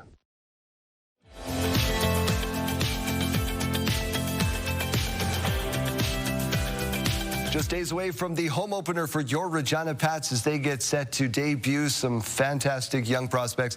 Dante DeCaria is not one of them. He's the guy who's going to call the action on the radio dial for you. Dante, thanks for doing this. Let's talk about Friday night. How excited are you to get going inside the Brand Center finally? Yeah, I'm really excited. I mean, it was kind of nice to see the team, get some games under their belt this past weekend. Friday in Swift Current was a good effort, and then Saturday, a little bit of a late comeback despite the loss in Medicine Hat. So overall, I think it's really excited for, the fans to have an opportunity to see, Maddox Schultz and Liam Pugh and some of the other players that are expected to take a step this season. Well, those are the ones people are coming to see on Friday night because they got all the buzz. Tell me about those two and how special they are. Well, I watched them last night play for the Regina Pat Canadians, and I think both of them had 3 or 4 points. So, I mean, that's a pretty good start. Liam Pugh scored his first WHL goal in his debut. In fact, the last 15-year-old Pat player to do so was Connor Bedard back in the bubble. Was he good? He was good. And you probably remember when he scored those 2 goals against Max Paddock and the Prince Albert Raiders. So, really exciting times. And you look at Maddox Schultz, I mean, a lot of people look at his game and they expect him to score, a goal per game like he did last year with the Pat Canadians. But to me, when I watch his game, I look at, just how physically strong he is. He finishes his checks. He doesn't cheat for offense at all. To me, those are the little things that you have to look at his game and take away as you head into potentially watching him for the first time live in the WHL. I mean, Pats fans have been waiting a long time. They'll have an opportunity to watch him at least half of his 34 games this season. So I think Friday is going to be a really fun night. And hey, it's a rival team in the Prince Albert Raiders. You come for those two. You're staying for some other players. Who's going to surprise some people? I think Reese Hamilton's a guy that has a little bit of a chip on his shoulder this year, honestly, Darryl. I mean, he's a guy who just came back from Winnipeg Jets rookie camp. He's a guy who was expected to be drafted last year. He didn't get drafted. Former 4th overall pick. Him and Keats Fawcett were the 2 main pieces coming back in that Tanner Howe trade. So I think those 2 players are expected to be huge for the Pats this year. What about goaltending? Right now, I mean, I think you had Dale on last week. Kelton Pine's still, battling with an injury right now. Not sure if he's going to be between the pipes on Friday. But Merrick Schlenker, kind of a cool story. His dad was actually the captain of the Pats from 2002 to 2004. He got the start on Saturday. I thought he did really well. Had to face over 40 shots against a, high-flying Medicine Hat team. Your, former stomping grounds. So closest to my home, yep. Yeah, so goaltending-wise, Tabashnik, Schlenker, not too sure who will start on Friday. I think Kelton Pine might be on the shelf. How about the fan experience for Friday night? Yeah, tailgate starts at 5 p.m.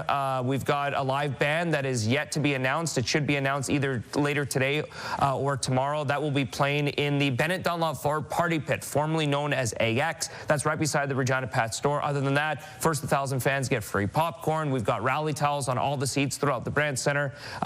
Hate to miss any more of the details, but there's going to be a barbecue and more of those details available at reginapats.com. Puck drops when?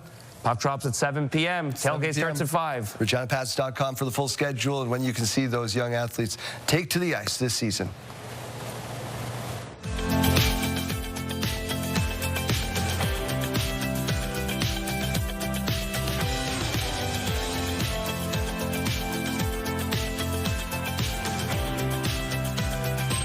Here's what's happening in our community. There's a fall supper happening Sunday, September 28th at 4:30 p.m. at the Ukrainian Catholic Hall, 229 5th Avenue West in Kenora.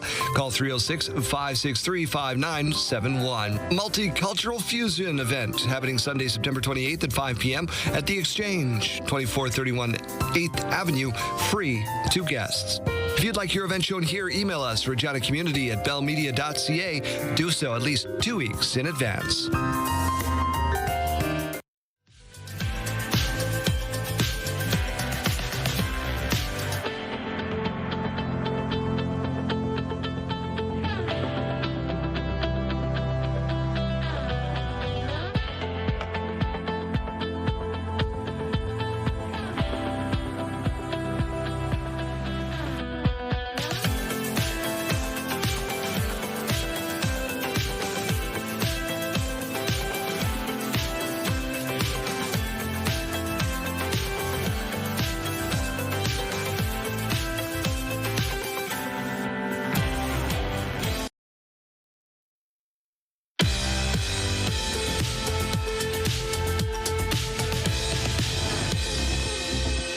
It's September 24th, and we have these milestones to share with you.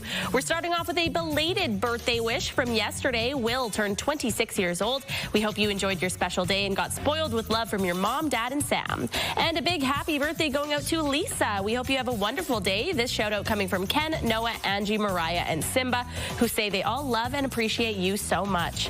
Happy birthday to Tegan. She's turning 6 years old, and she has lots of love coming her way from her auntie and the rest of her family. Have a great birthday, Tegan.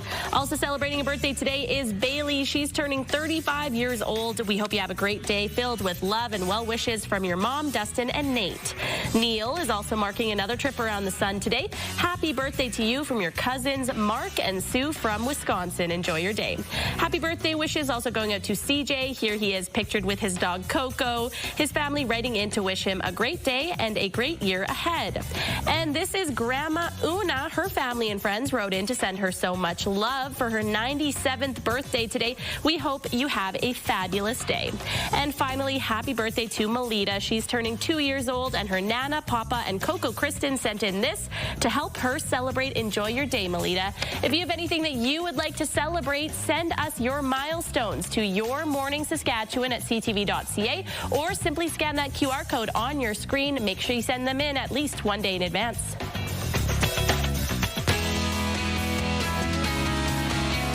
Brandon, a couple weeks back, I blew Kayleen's mind by informing her that Darius Rucker was the lead singer of Hootie and the Blowfish.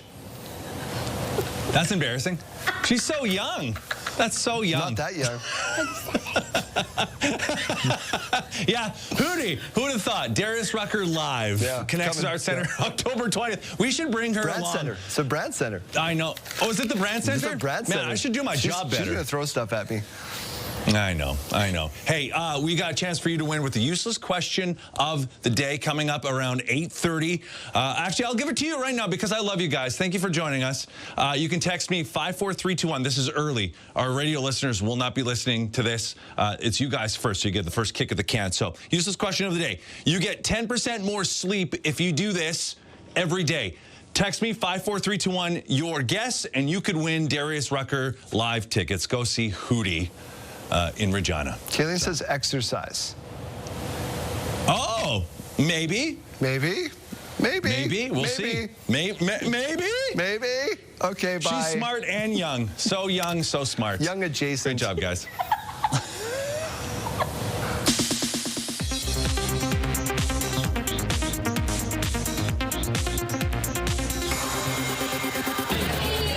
Stars have arrived in Italy for Milan Fashion Week. Demi Moore helped kick the week off with co-stars Edward Norton and Elliot Page for their highly anticipated short film, The Tiger. It's directed by Spike Jonze and features the first fashion looks by new Gucci creative director Demna.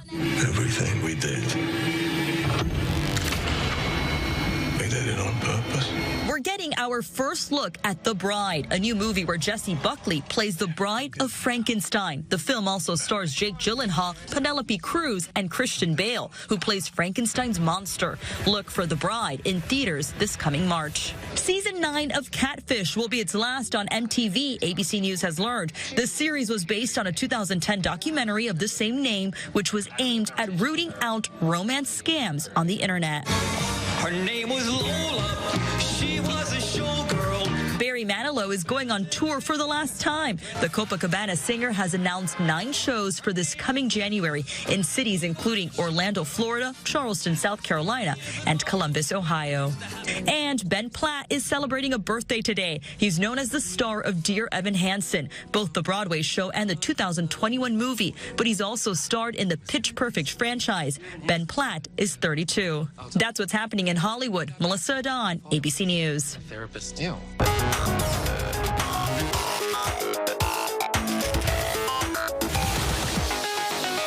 For a second helping of Sidebar, we begin with a dad who's taking one for the team.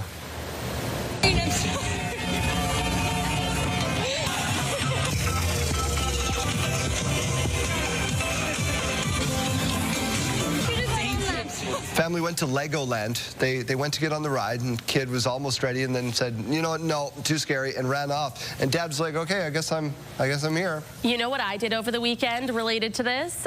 My sister and I went to the Lumsden Scarecrow Festival with our kids. She signed a waiver for all of our children, so I said, "I guess I'm going on a bouncy castle with my 1-year-old." Yes. And she had fun. I did not. It was me and a bunch of children on a bouncy castle. Oh, you got to go on a bouncy castle. I was on one 2 weeks ago. It's not a big deal. Oh, I was like going around. Kids were bouncing around me. I was like, my 1-year-old. It's fun, but you're going to step on someone. That's dangerous with a lot of kids. Actually a workout to be on a bouncy castle. It's the flying limbs that you got to really be worried about. It's not even the getting stepped on. It's just like, where'd that hand come from? We're back after this.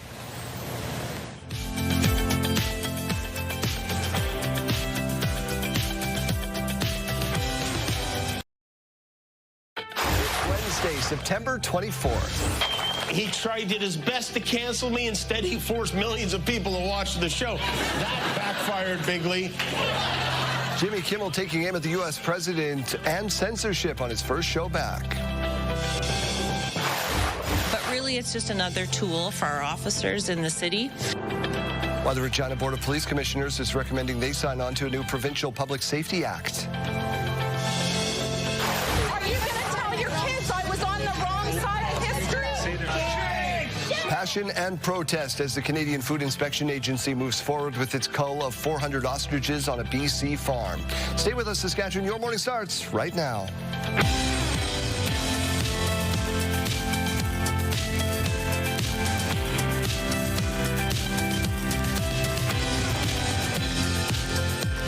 Welcome to Your Morning Saskatchewan. I'm Daryl Rummelt. I'm Kayleen Sawatsky. We hope your day's off to a great start. You're using the word hot today. Yeah, 30 degrees in Regina today. All the pools outside are closed. I know. Cool down. Oh, well, we're going to have to stay inside with some air conditioning. Let's just try to avoid getting paper thrown at your face. Let's get to news. Breaking news from Dallas this morning. In fact, there's been a shooting at an ICE detention facility. 3 people were shot, and the shooter is also dead. The acting ICE director says the shooter died from a self-inflicted gunshot wound. Details are still emerging. Homeland Security Secretary Kristi Noem says the motive is unclear, but notes there are an uptick in targeting ICE agents of late. An attack in Texas at an immigration detention center last July injured a police officer who was then shot in the neck. To the United Nations now, where Prime Minister Mark Carney is set to attend a summit this morning focused on a sustainable and resilient global economy. As Carney winds down his trip to New York, he says there are many possibilities for Canada right now, even as the world goes through fundamental shifts. This isn't a transition, it's a rupture.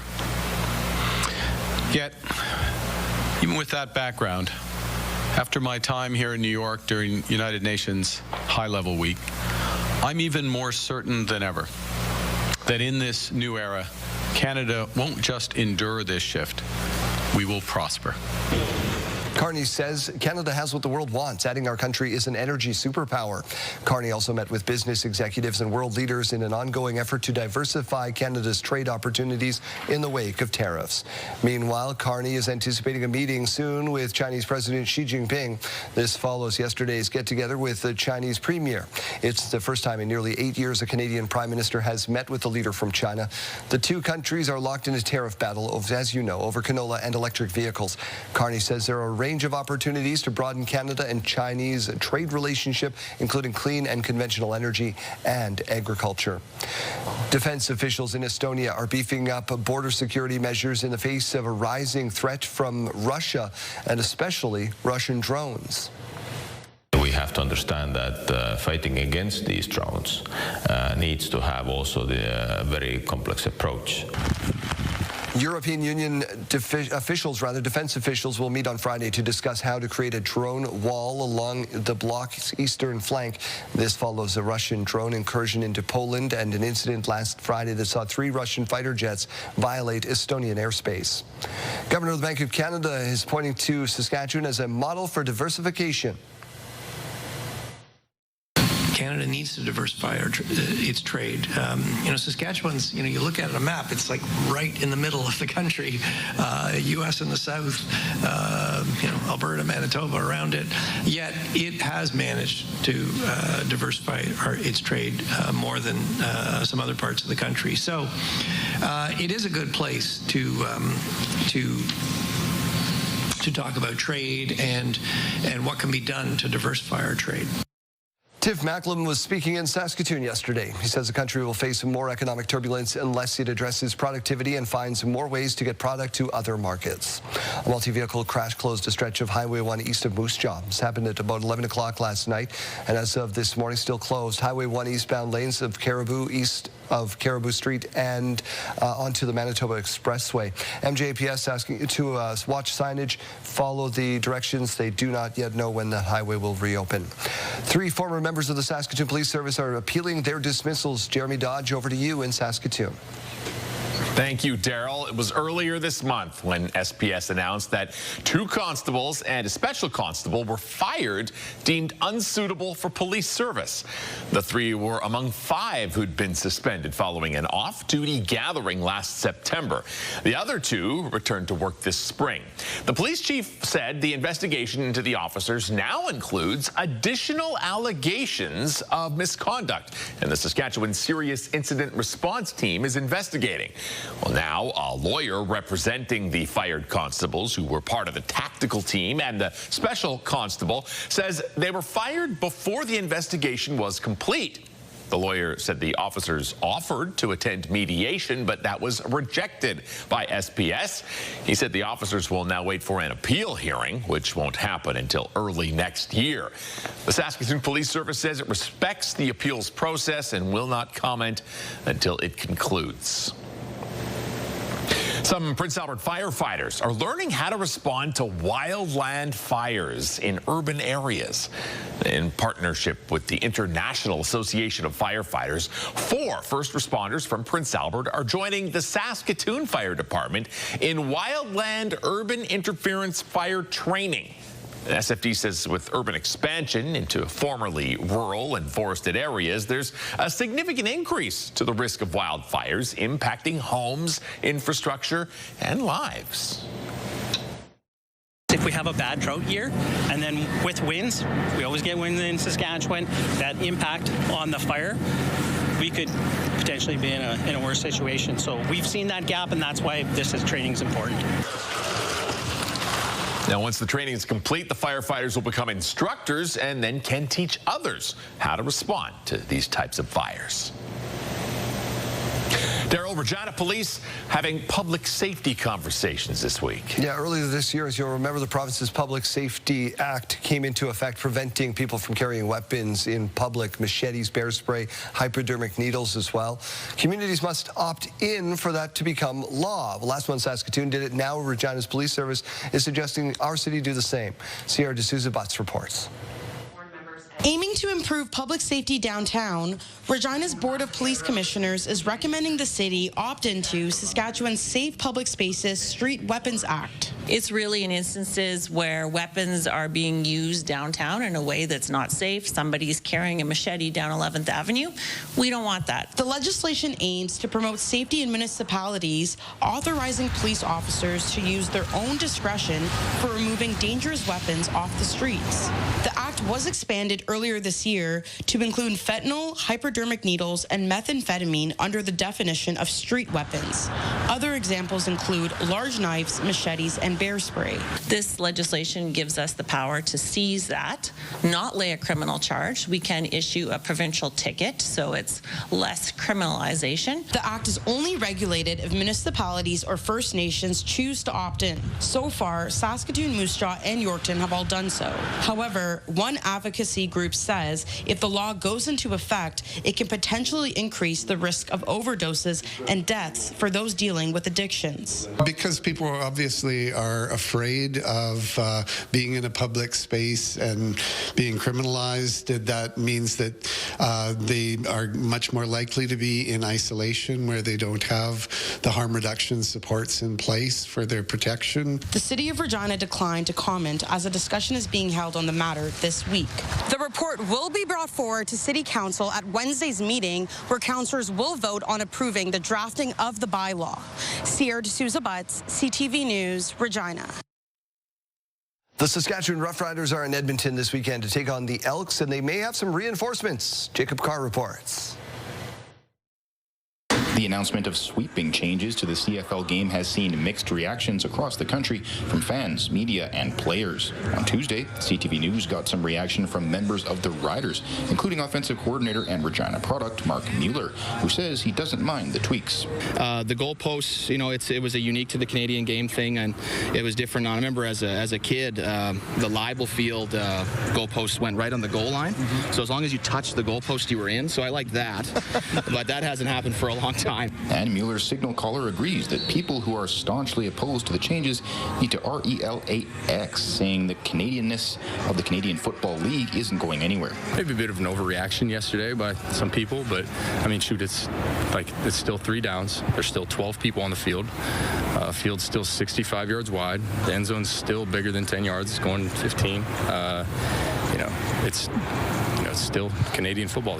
Receiver Sam Emelis, who could possibly make his return to the lineup this week after a lengthy stint on injured reserve, told CTV News that the goalpost change and field dimensions could open up more scoring.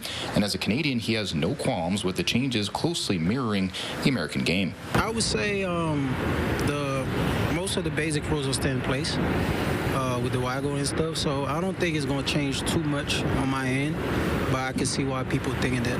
Another Canuck, Corey Mace, quipped about the teams being put on opposite sidelines starting next year. You know, the sideline thing, I was a little upset about because I just started training. I was ready for Dinwiddie. But other than that, I guess I don't have to work out again. Sorry, babe. Jokes aside, Mace and the Riders will get one more shot this season to defeat his old coaching colleague, Ryan Dinwiddie, and the Argos on October 10th at home. But for now, the focus is solely on this week's opponent, the Edmonton Elks. Jacob Carr, CTV News, Regina. Jacob, clearly very excited to get that Rough Rider game underway. The conditions to watch it on a patio might be okay, too?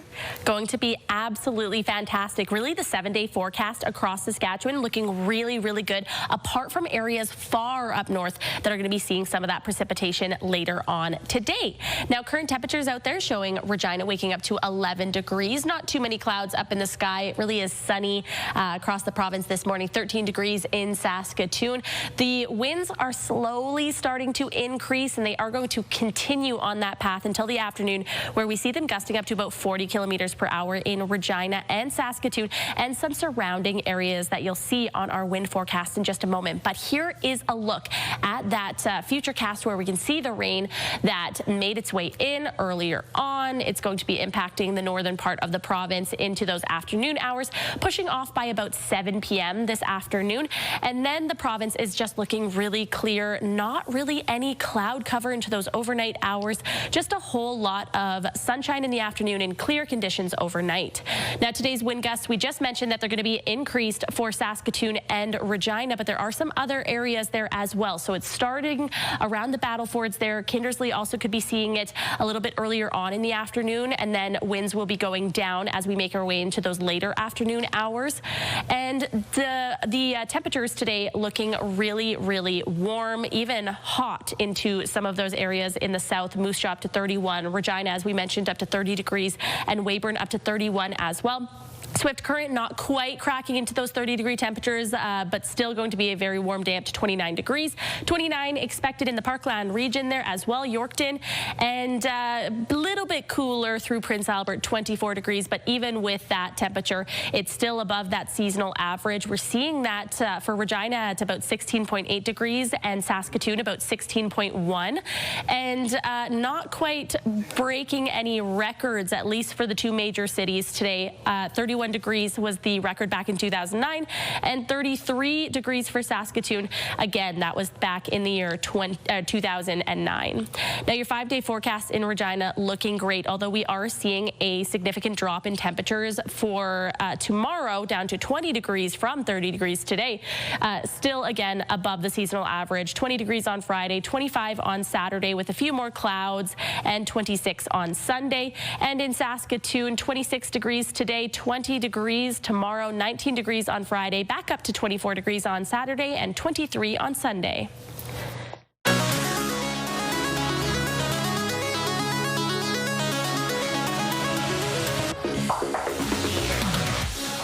We are expected to meet Saskatchewan's newest millionaire later today.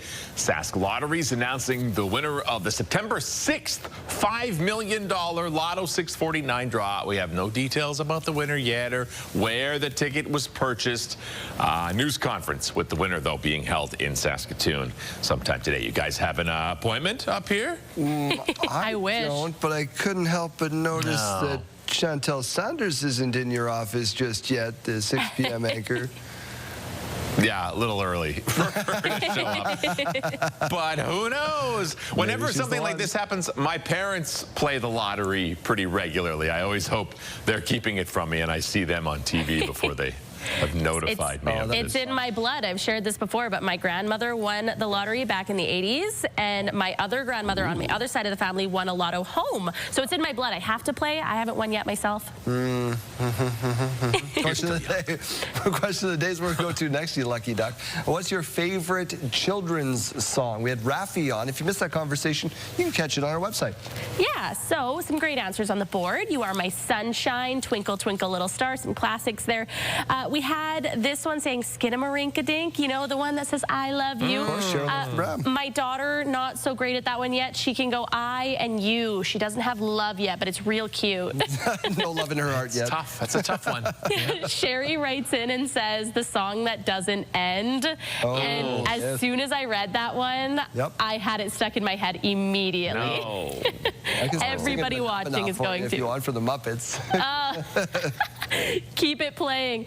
Baby Beluga was getting some love this morning as well. And Down by the Bay from Ashina on our text line there. That was one Bailey in our studio here was talking about earlier, and we started singing that one in our studio this morning. We have some good energy today. And then Mary also on our email inbox saying You Are My Sunshine, one of the favorites. So thank you so much for answering today's question of the day. We'll have another one for you tomorrow.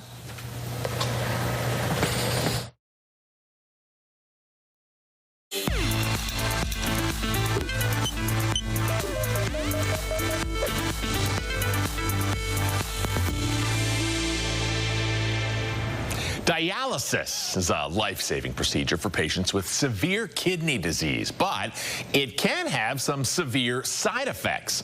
Pauline Chan now with more on a massive new Canadian study to see if a new type of filter can help. Frank Ansell bundles himself in a parka, heated blanket, and even gloves when he goes for dialysis 3 times a week. I suffer from low blood pressure, high blood sugars, and I'm just exhausted. His diabetes also complicates things, but Dr. Pavel Roshanov says many patients experience severe side effects. Many people are itchy all over their bodies, so that's quite a bothersome symptom that patients tell us about. Many people have a difficult time sleeping, and they have restless legs at night. Many people are breathless in the days between their dialysis treatments. In dialysis, the patient's blood is circulated through a dialyzer, a type of filter that removes toxins from the blood and rebalances some of the blood's chemicals. But a new type of filter is now available that promises to do that even more efficiently and filter out significantly more toxins. And so in doing so, we hope that patients will feel better and live longer and stay out of hospital admissions for longer. The study, led by London Health Sciences, is now recruiting some 4,800 participants across Canada. We're conducting a large randomized control trial currently in patients who undergo maintenance, chronic maintenance, hemodialysis. The main problem is the cost of the newer filters, 3 times the cost of the current high-flux filters. The cost to healthcare systems can pretty quickly build up, and dialyzer costs are routinely one of the top costs in a dialysis program. So the researchers will be examining the range of benefits to patients. They hope to complete the study in 5 to 6 years. Pauline Chan, CTV News. Health Report, brought to you in part by Saskatchewan Blue Cross, protecting your health since 1946. Let's go back to Mike Siona, who is teeing up the big tilt this weekend between the Regina Thunder and the Saskatoon Hilltops. Mike? Well, no doubt the annual End Zone Dinner will be one of those other activities surrounding this fantastic football game, which will take center stage. I am joined by Brexton Elias and Shane Reeder of the Saskatoon Hilltops, the quarterback coach and offensive coordinator, and the monkey in the middle is myself. Let's talk about this End Zone Dinner, because it's a scholarship event and a tremendous opportunity for the fans to get some access to the organization. The directors do an amazing job of organizing this dinner, and it helps us fund the team and raises money for our kids to have scholarships, go to school. About 50% of our Hilltop guys do go to college of some sort, and this helps fund that. I love that. Now, you are one of those beneficiaries at school and playing football. Just talk about what it's meant for you to be a part of the Hilltops organization. Oh, I'm so grateful for the opportunity and all the things that these guys do to help us out in life. Yeah, it just means a lot, because without that, it would be a lot tougher just day by day. So, yeah, I'm grateful for that. No doubt. Now, obviously, we've been talking all morning long about the football game, because that's central to this weekend coming up. And all of that other stuff goes out the window when that opening kickoff goes. Just talk about the excitement level and the amount of focus that you guys have heading into Saturday. Yeah, I think everyone's revved up for this weekend. You can tell at practice the guys are a bit more intense, taking it super seriously. Coaches are taking it seriously, just trying to get us ready, dialed in for this game. So, yeah. Fantastic. Okay, Coach, we'll give you the last word here today, because you've been in this rivalry for a lot of years. We've heard some great stories this morning. What do we expect on Saturday night? Expect the unexpected. You're going to see two teams that are going to get after it. They're going to be physical. There's going to be some exciting plays. There's going to be down in the trench dirtiness. And at the end of the day, it's going to be a fantastic Saskatchewan football game. There you go. That's what it's all about here. The Battle of Saskatchewan raging alive and well, and it is going to be on center stage at SMF Field on Saturday night. I'm joined now by tech expert Katrina German, and today we are talking AI and art. Two things that sometimes clash. Using AI, I mean, for anyone, it's kind of a new thing, but creators are also using it. It is a contentious issue. It is. So we're going to look at both sides. Let's start first with the ethics discussion around AI and art. So this is a really big question that needs to be answered, and actually legally it's being answered a lot in the States right now, because AI needs to be trained on data and information. And so when it comes to art, what kind of graphics, what kind of pictures, what kind of paintings has it been trained on? And have those creators been able to actually get their copyright and their money, which is the biggest thing, to keep art going, to move it forward. So for example, I just did a Gemini prompt of get me, Picasso-style photo of the two of us. And, it literally took less than 30 seconds to do, and here I have a new Picasso. Wow. Yeah. So if you could imagine, though, if Picasso was still alive, and let's just, maybe talk about his estate, would he be happy? Would this enhance his brand? Would this make his style more popular or better? Is this something that he should be compensated for because it's his style that's, creating this? I'm not going to hire Picasso if he was alive, because I now have a Picasso from AI. Wow. So there's a lot of issues here that are actually really important when we're talking about AI and art.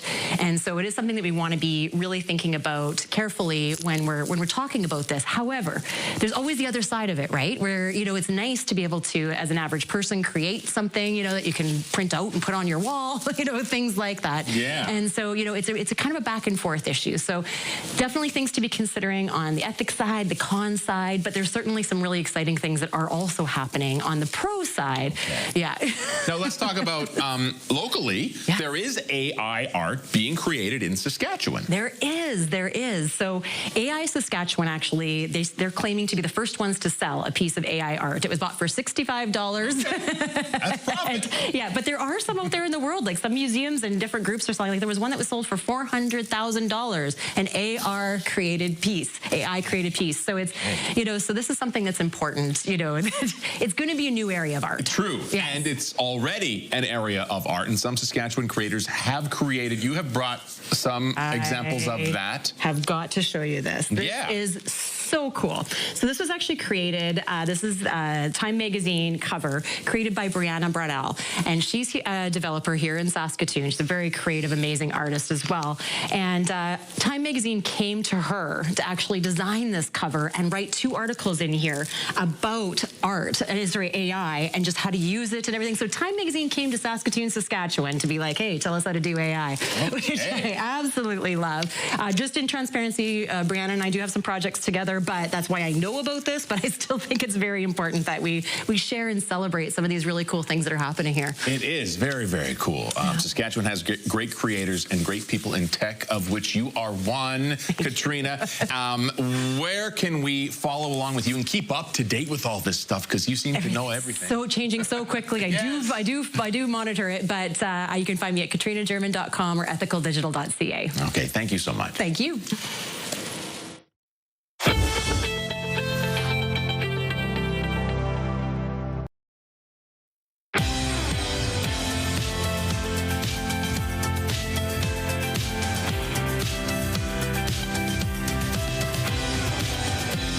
Welcome to Your Morning Saskatchewan. It is 8:30. My name is Daryl, and here's what's making news. And this is one of the trending stories across the country this morning. Officials with the Canadian Food Inspection Agency are preparing for the cull of about 400 ostriches at a farm in BC after an outbreak of avian flu was detected in the herd last December. Today's preparations follow the arrests of the co-owners of the farm and her daughter, who refused an opportunity to voluntarily leave the pen yesterday. Shannon Patterson with what we know so far. You know this is wrong.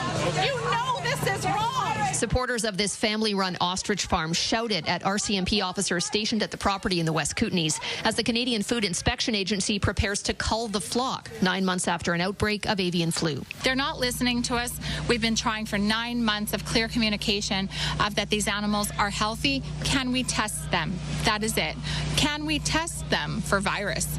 And that's been denied. On Tuesday, the family that owns the farm refused to comply with an order to stay out of the animal's pen. We've been notified that if we don't leave the property this morning willingly, that we will be arrested and removed from our own private property.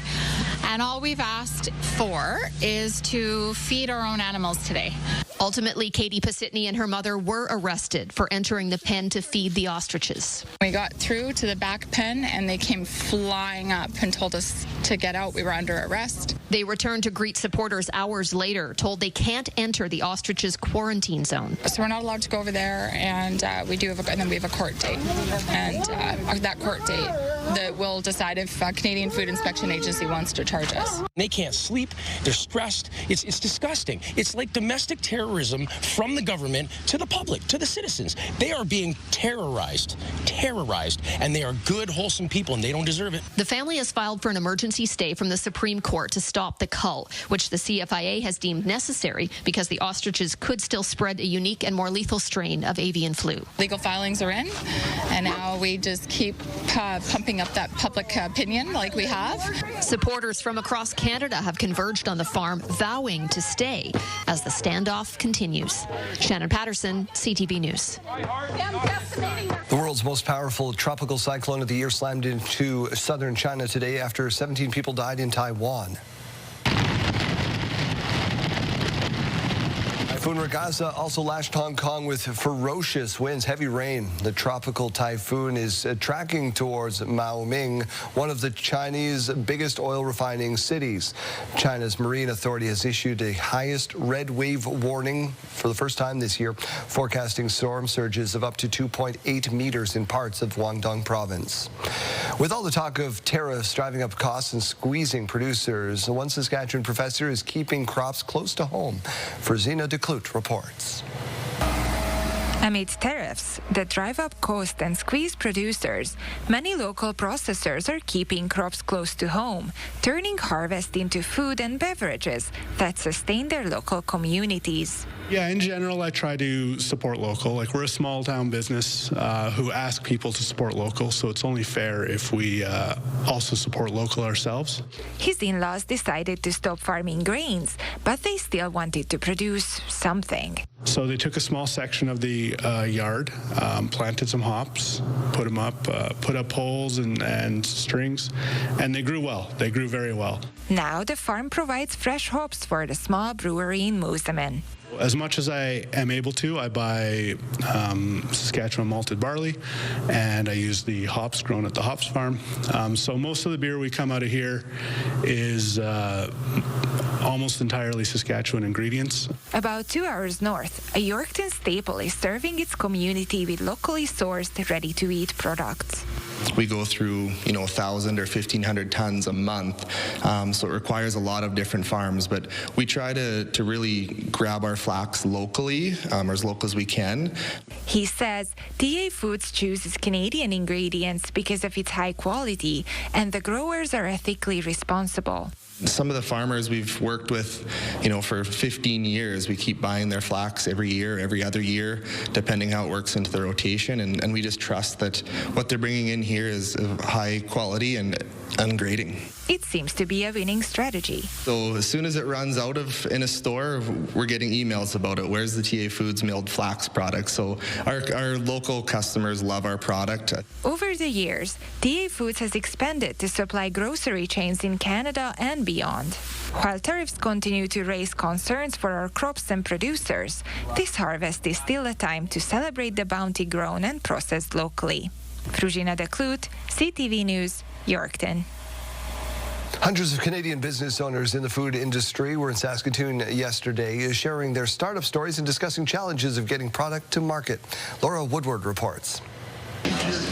From spicy dill pickle beef jerky to freeze-dried strawberries, food entrepreneurs from across Canada gathered in Saskatoon for the Food and Beverage Summit at Prairie Land Park, including Toronto's Emily O'Brien, the founder of Comeback Snacks. Well, I started this company in the most unlikely of places, and that was federal prison. While incarcerated for attempting to smuggle cocaine into Canada, O'Brien turned the popular prison snack of popcorn into a business. She joins hundreds of other Canadian entrepreneurs sharing stories, struggles, and strategies. Forming new relationships, new collaborations, and seeing how creative you can get by working with others. One of the big topics, distribution challenges and rising costs. Packaging is going up, labels are going up, the cost of distribution is going up. Figuring out what cost increases we can absorb, what cost increases we are forced to pass on to the retailers and therefore the consumer, where we meet in the middle with that, and what the market will bear,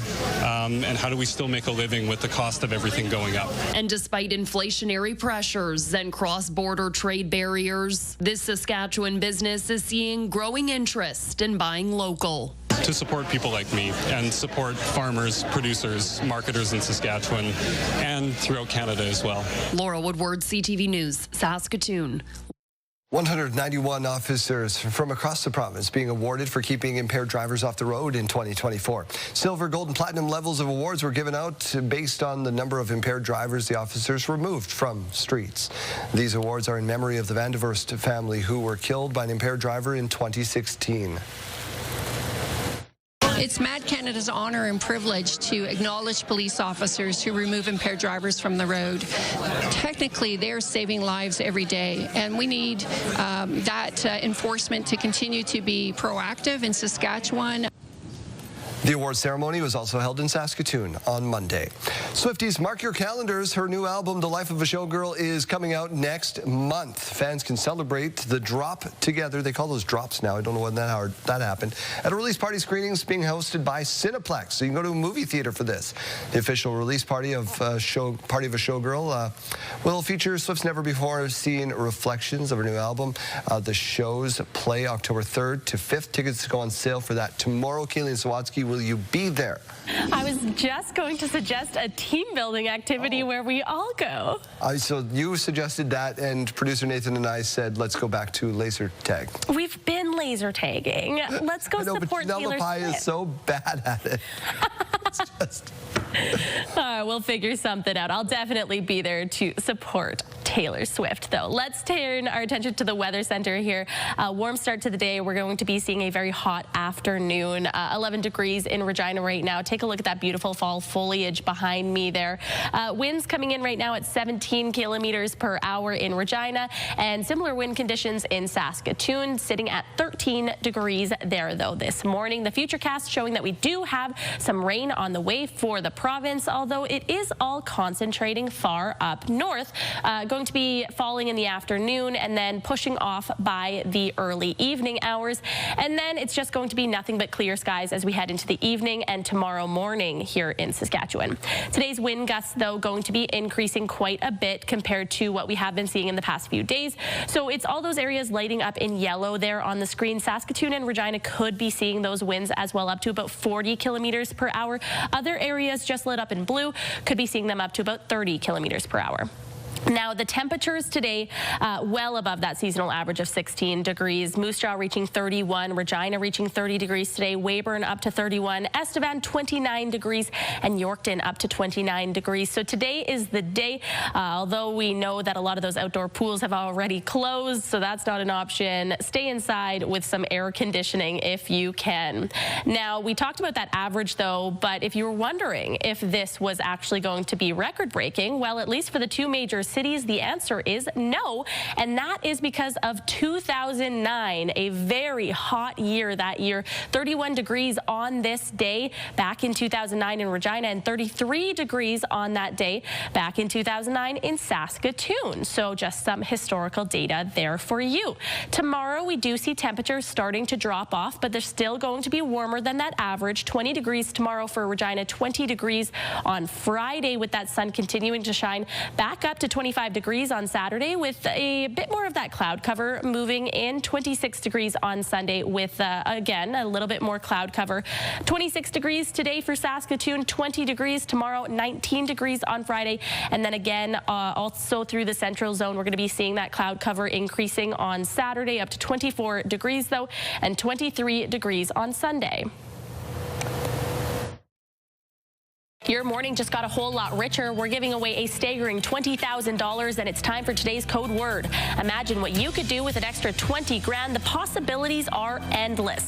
Today's code word is travel. Head to the contest page on our website or scan the QR code on your screen. Enter that code word along with your information for your chance to win CTV Your Morning Saskatchewan's $20,000 giveaway.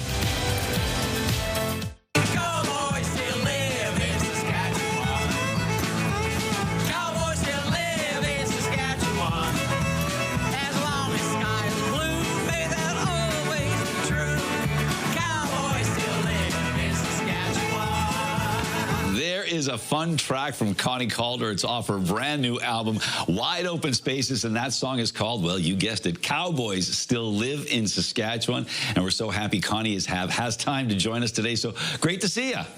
Thank you. I'm glad to be here.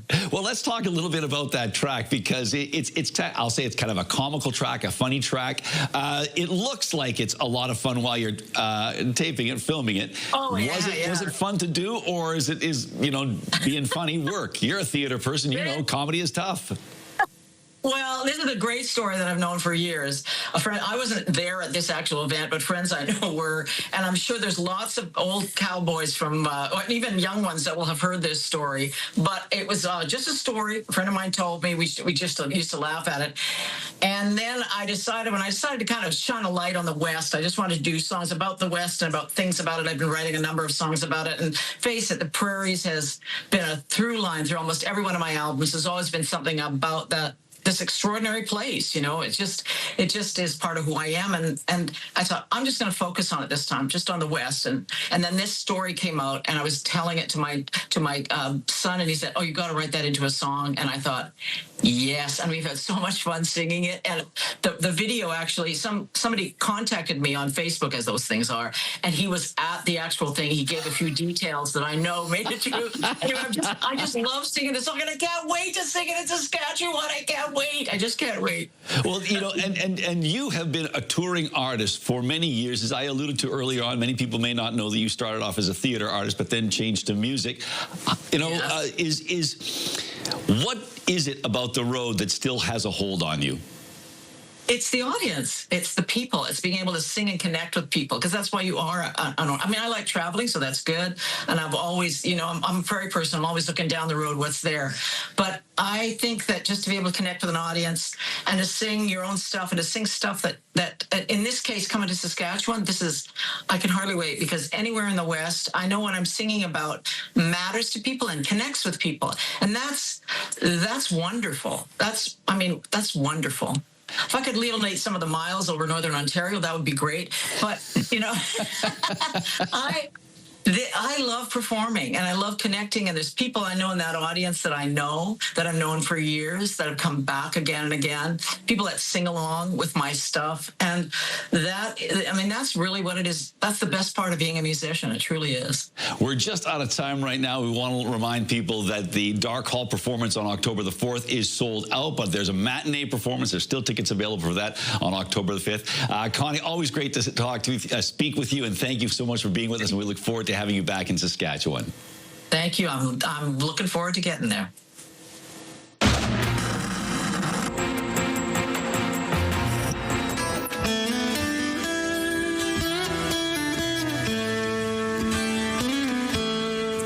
Years ago this week, Pink Floyd hit #1 with their album Wish You Were Here. So you think you can tell? It was the follow-up to their iconic Dark Side of the Moon, expanding on the themes of absence and alienation. Can you tell it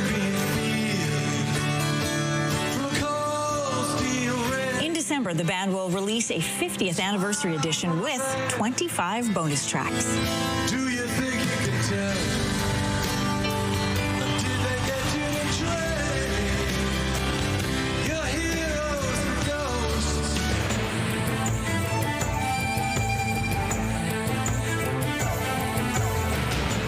Greetings, everyone. Earlier this month, Pipot First Nation held a special celebration honoring 150 years of being a part of Treaty 4 territory.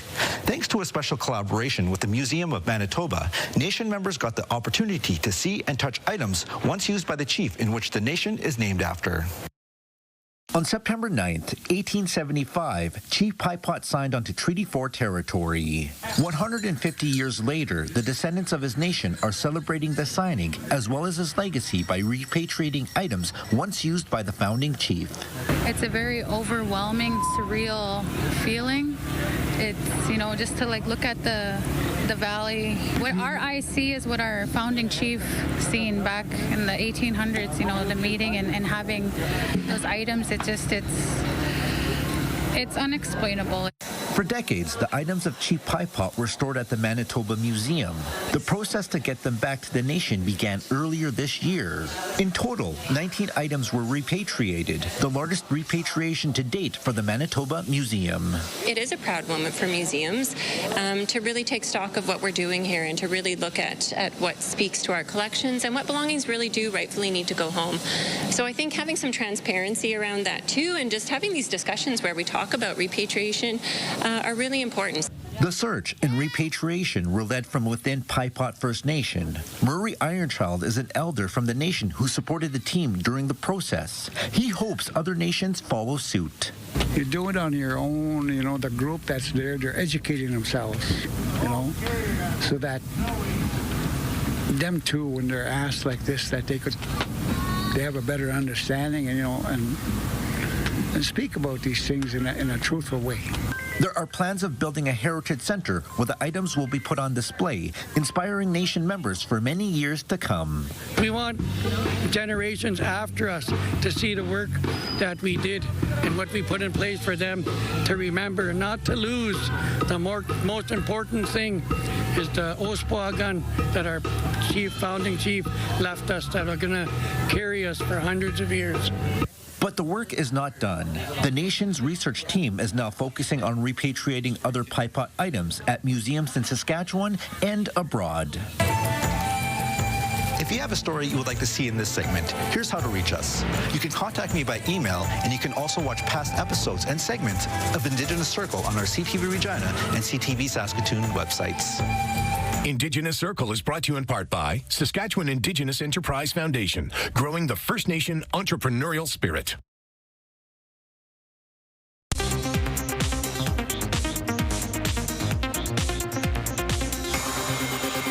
There's nothing left to do now but live. Christian Bale's Frankenstein turn. The actor portrays the legendary monster in the new film The Bride. Maggie Gyllenhaal directs the latest take on Mary Shelley's creature, which sees Jesse Buckley playing his titular companion. The Bride will scare audiences in 2026. You think if you try hard enough, you can stop bad things from happening. But you can't. Beware of the new nanny. One family learns that the hard way in The Hand That Rocks the Cradle. This is your first look at the action-packed remake of the 1992 thriller, which lands on Hulu on October 22nd. Who am I? I'm Spider-Man. The original Spider-Man trilogy returns to the big screen. The series of web-slinging films starring Tobey Maguire will be back in theaters thanks to Fathom Entertainment. Fans can relive the excitement during the weekends of September 26th and October 3rd. In Hollywood, I'm Rick Damigella.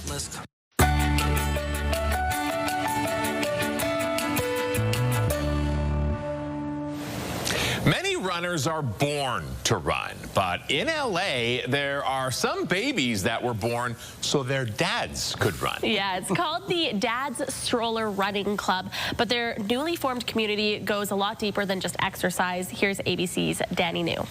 Let's go, let's go. Every Sunday morning in Los Angeles, how we feeling today? Feeling great. These dads are ready to run with only one free hand. Do you have like one hand on it, one hand doing the regular running motion? That's definitely me. Nutritionist and personal trainer Hezekiah Johnson here founded this nonprofit called Rolling with Dads, which runs a lot deeper than just a running club with strollers. We are trying to foster a community of fathers that need the ability to connect. Hezekiah and his vice president, Eric Martin Jr., first connected a few years ago as they bonded over both trying to raise their sons following the loss of their own fathers. That's just something that, you know, kind of hurts me to this day. Just wishing and having that acknowledgement to know that, hey, son, you're doing great. After getting their nonprofit status approved, in January, they were finally able to launch Rolling with Dads. We're rolling deep today. We're rolling deep. Which, yes, encourages exercise, but also provides a chance to connect over anything from sports to just a little shared experience. It's always great to know that they do the same thing. It's like, nah, it's normal, okay? Don't worry about it. They do this around that age. Up next, Hezekiah and Eric want to expand to daddy cooking classes, as well as workshops focused on mental health and support. Let's go! All while breaking a few stereotypes, too. Are you guys all rolling up in your minivans? No. It's BMW. Yeah. It's a new day. So the plan is to expand Rolling with Dads to more localized chapters across the country. And then the Dad's Stroller Running Club is coming to Georgia in October, where Eric lives. In New York, for ABC News with Baby Grogu, I'm Danny New. Oh, you gotta love that. Dad's. We were just talking about the why are they giving flack to minivans? Yeah, we both want a minivan. So luxurious. Yeah. Come on now. I mean, granted, I kind of want Sarah to get it for her vehicle, not for me. That's fine. I want a minivan. I would drive the heck out of that thing. Oh, yeah, proudly, too. Let's get to your sidebar. Stow and go, baby.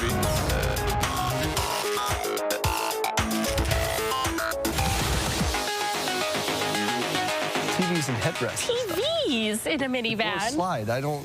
See the, okay, anyways. It's almost time for nature's fluffiest beauty pageant. I don't think we did enough to get free minivans there. Fat Bear Week starts today in Alaska.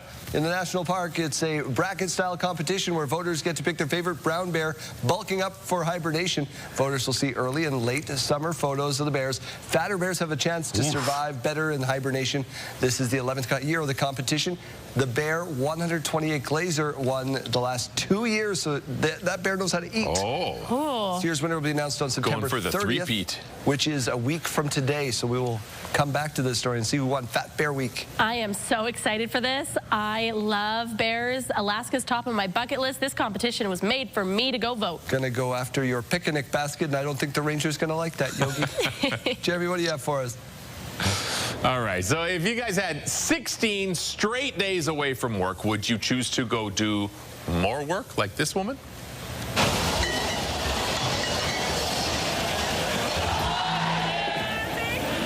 All right, Nicole Mattern works in an office in Hamburg, but during Oktoberfest, she goes to Munich to work as a server from morning until the beer tents close at night. Oktoberfest serves 7 million liters of beer every year. This is the 190th edition in Munich. Goes till October 5th. And Jeremy, you said this is on your bucket list, right? I would love to go to a German Oktoberfest for sure. You know why she's doing this? She's Liechtenstein. There's her biggest fan again. Money, right? Yeah, the tips. She's going to a different town. She's paying for a hotel. It must be fairly lucrative. Oh, yes, absolutely. I imagine. Yeah, as a former waitress, the tips can be lucrative. That's 5 o'clock somewhere. Maybe we'll tip one back. We'll see you back here first thing tomorrow morning.